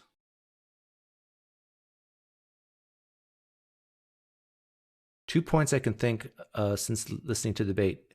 He, I'm assuming me, seems to be a weird hybrid. There's PineCreek, weird hybrid. That's my catchphrase. He seems to be both Protestant as well as atheist. Oh, not sure about this one, but he seems to think that history doesn't count as knowledge. No, I do. So it might be good to have a chat about his epistemology. I think we can use history to say we know things. But in the same way, getting back to this, the title of this live stream, I know when I let go of this pen, it's going to fall. In the same way, in the exact same way, I know Jesus did not rise from the dead, because it's not how nature works. Now, in order to change my mind, I need this pen to go up. I need it to go up for other people. I need to hook up a machine to this, make sure we're not seeing things. Now, that's the type of evidence it would take for me to change my mind about this pen. And I'm consistent. That's the type of evidence I'll need to change my mind about Jesus rising from the dead. And you don't have anything close to that. Here's a question for Christians listening. What are you more confident in? That Jesus Christ rose from the dead in bodily form? Or that this pen will fall when I let go?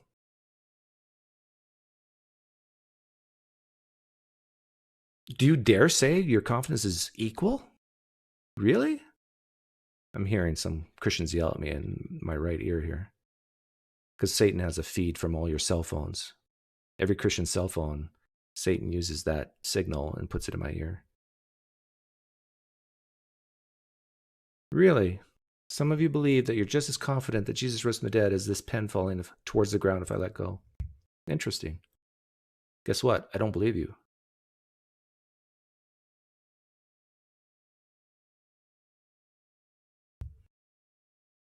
I love the philosophy nerd. At least he admits he's a nerd. I just stood on my head and the pen did go up. John Edwards, how dare you be tricky? You're like a New Testament author with your tricksterness. Christians are almost always hyperbolic on that. I'm equally confident. Yeah, I remember asking that question to Mike Winger. But the thing is, they're willing to admit, at least some Christians that I've talked to are willing to admit that their belief in God, they have more confidence in that than the resurrection. Even Michael Licona admits that. He says he's pretty close to 100% on God existing, but only, what did he say, 80% on Jesus rising from the dead?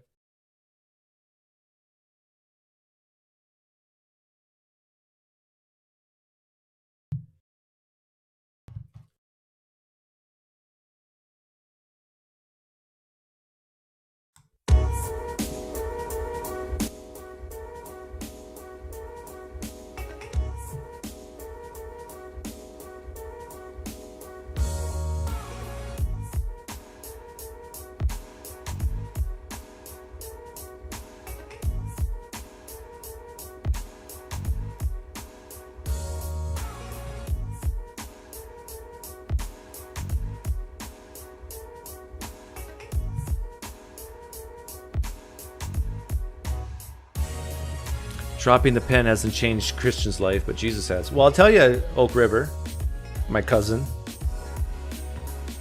if this pen, when I let go, in the name of Jesus, let the pen go up. If it would have gone up, that would be life-changing for me.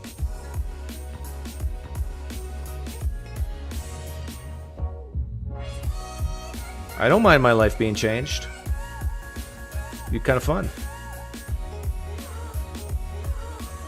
I love you like a houseplant.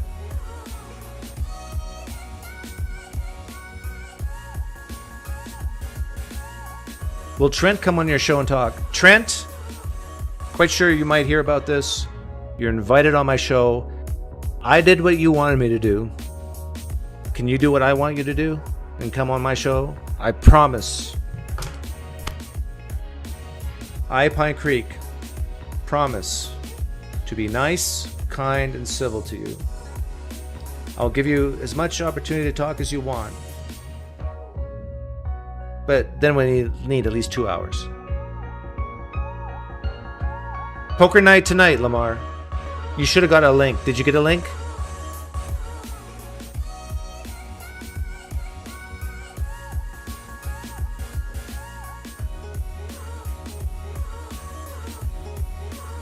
Maybe, Brandon. Maybe. Good to see you here, Peter. Peter's a real Christian, not a flag-waving phony like most of you. Poof.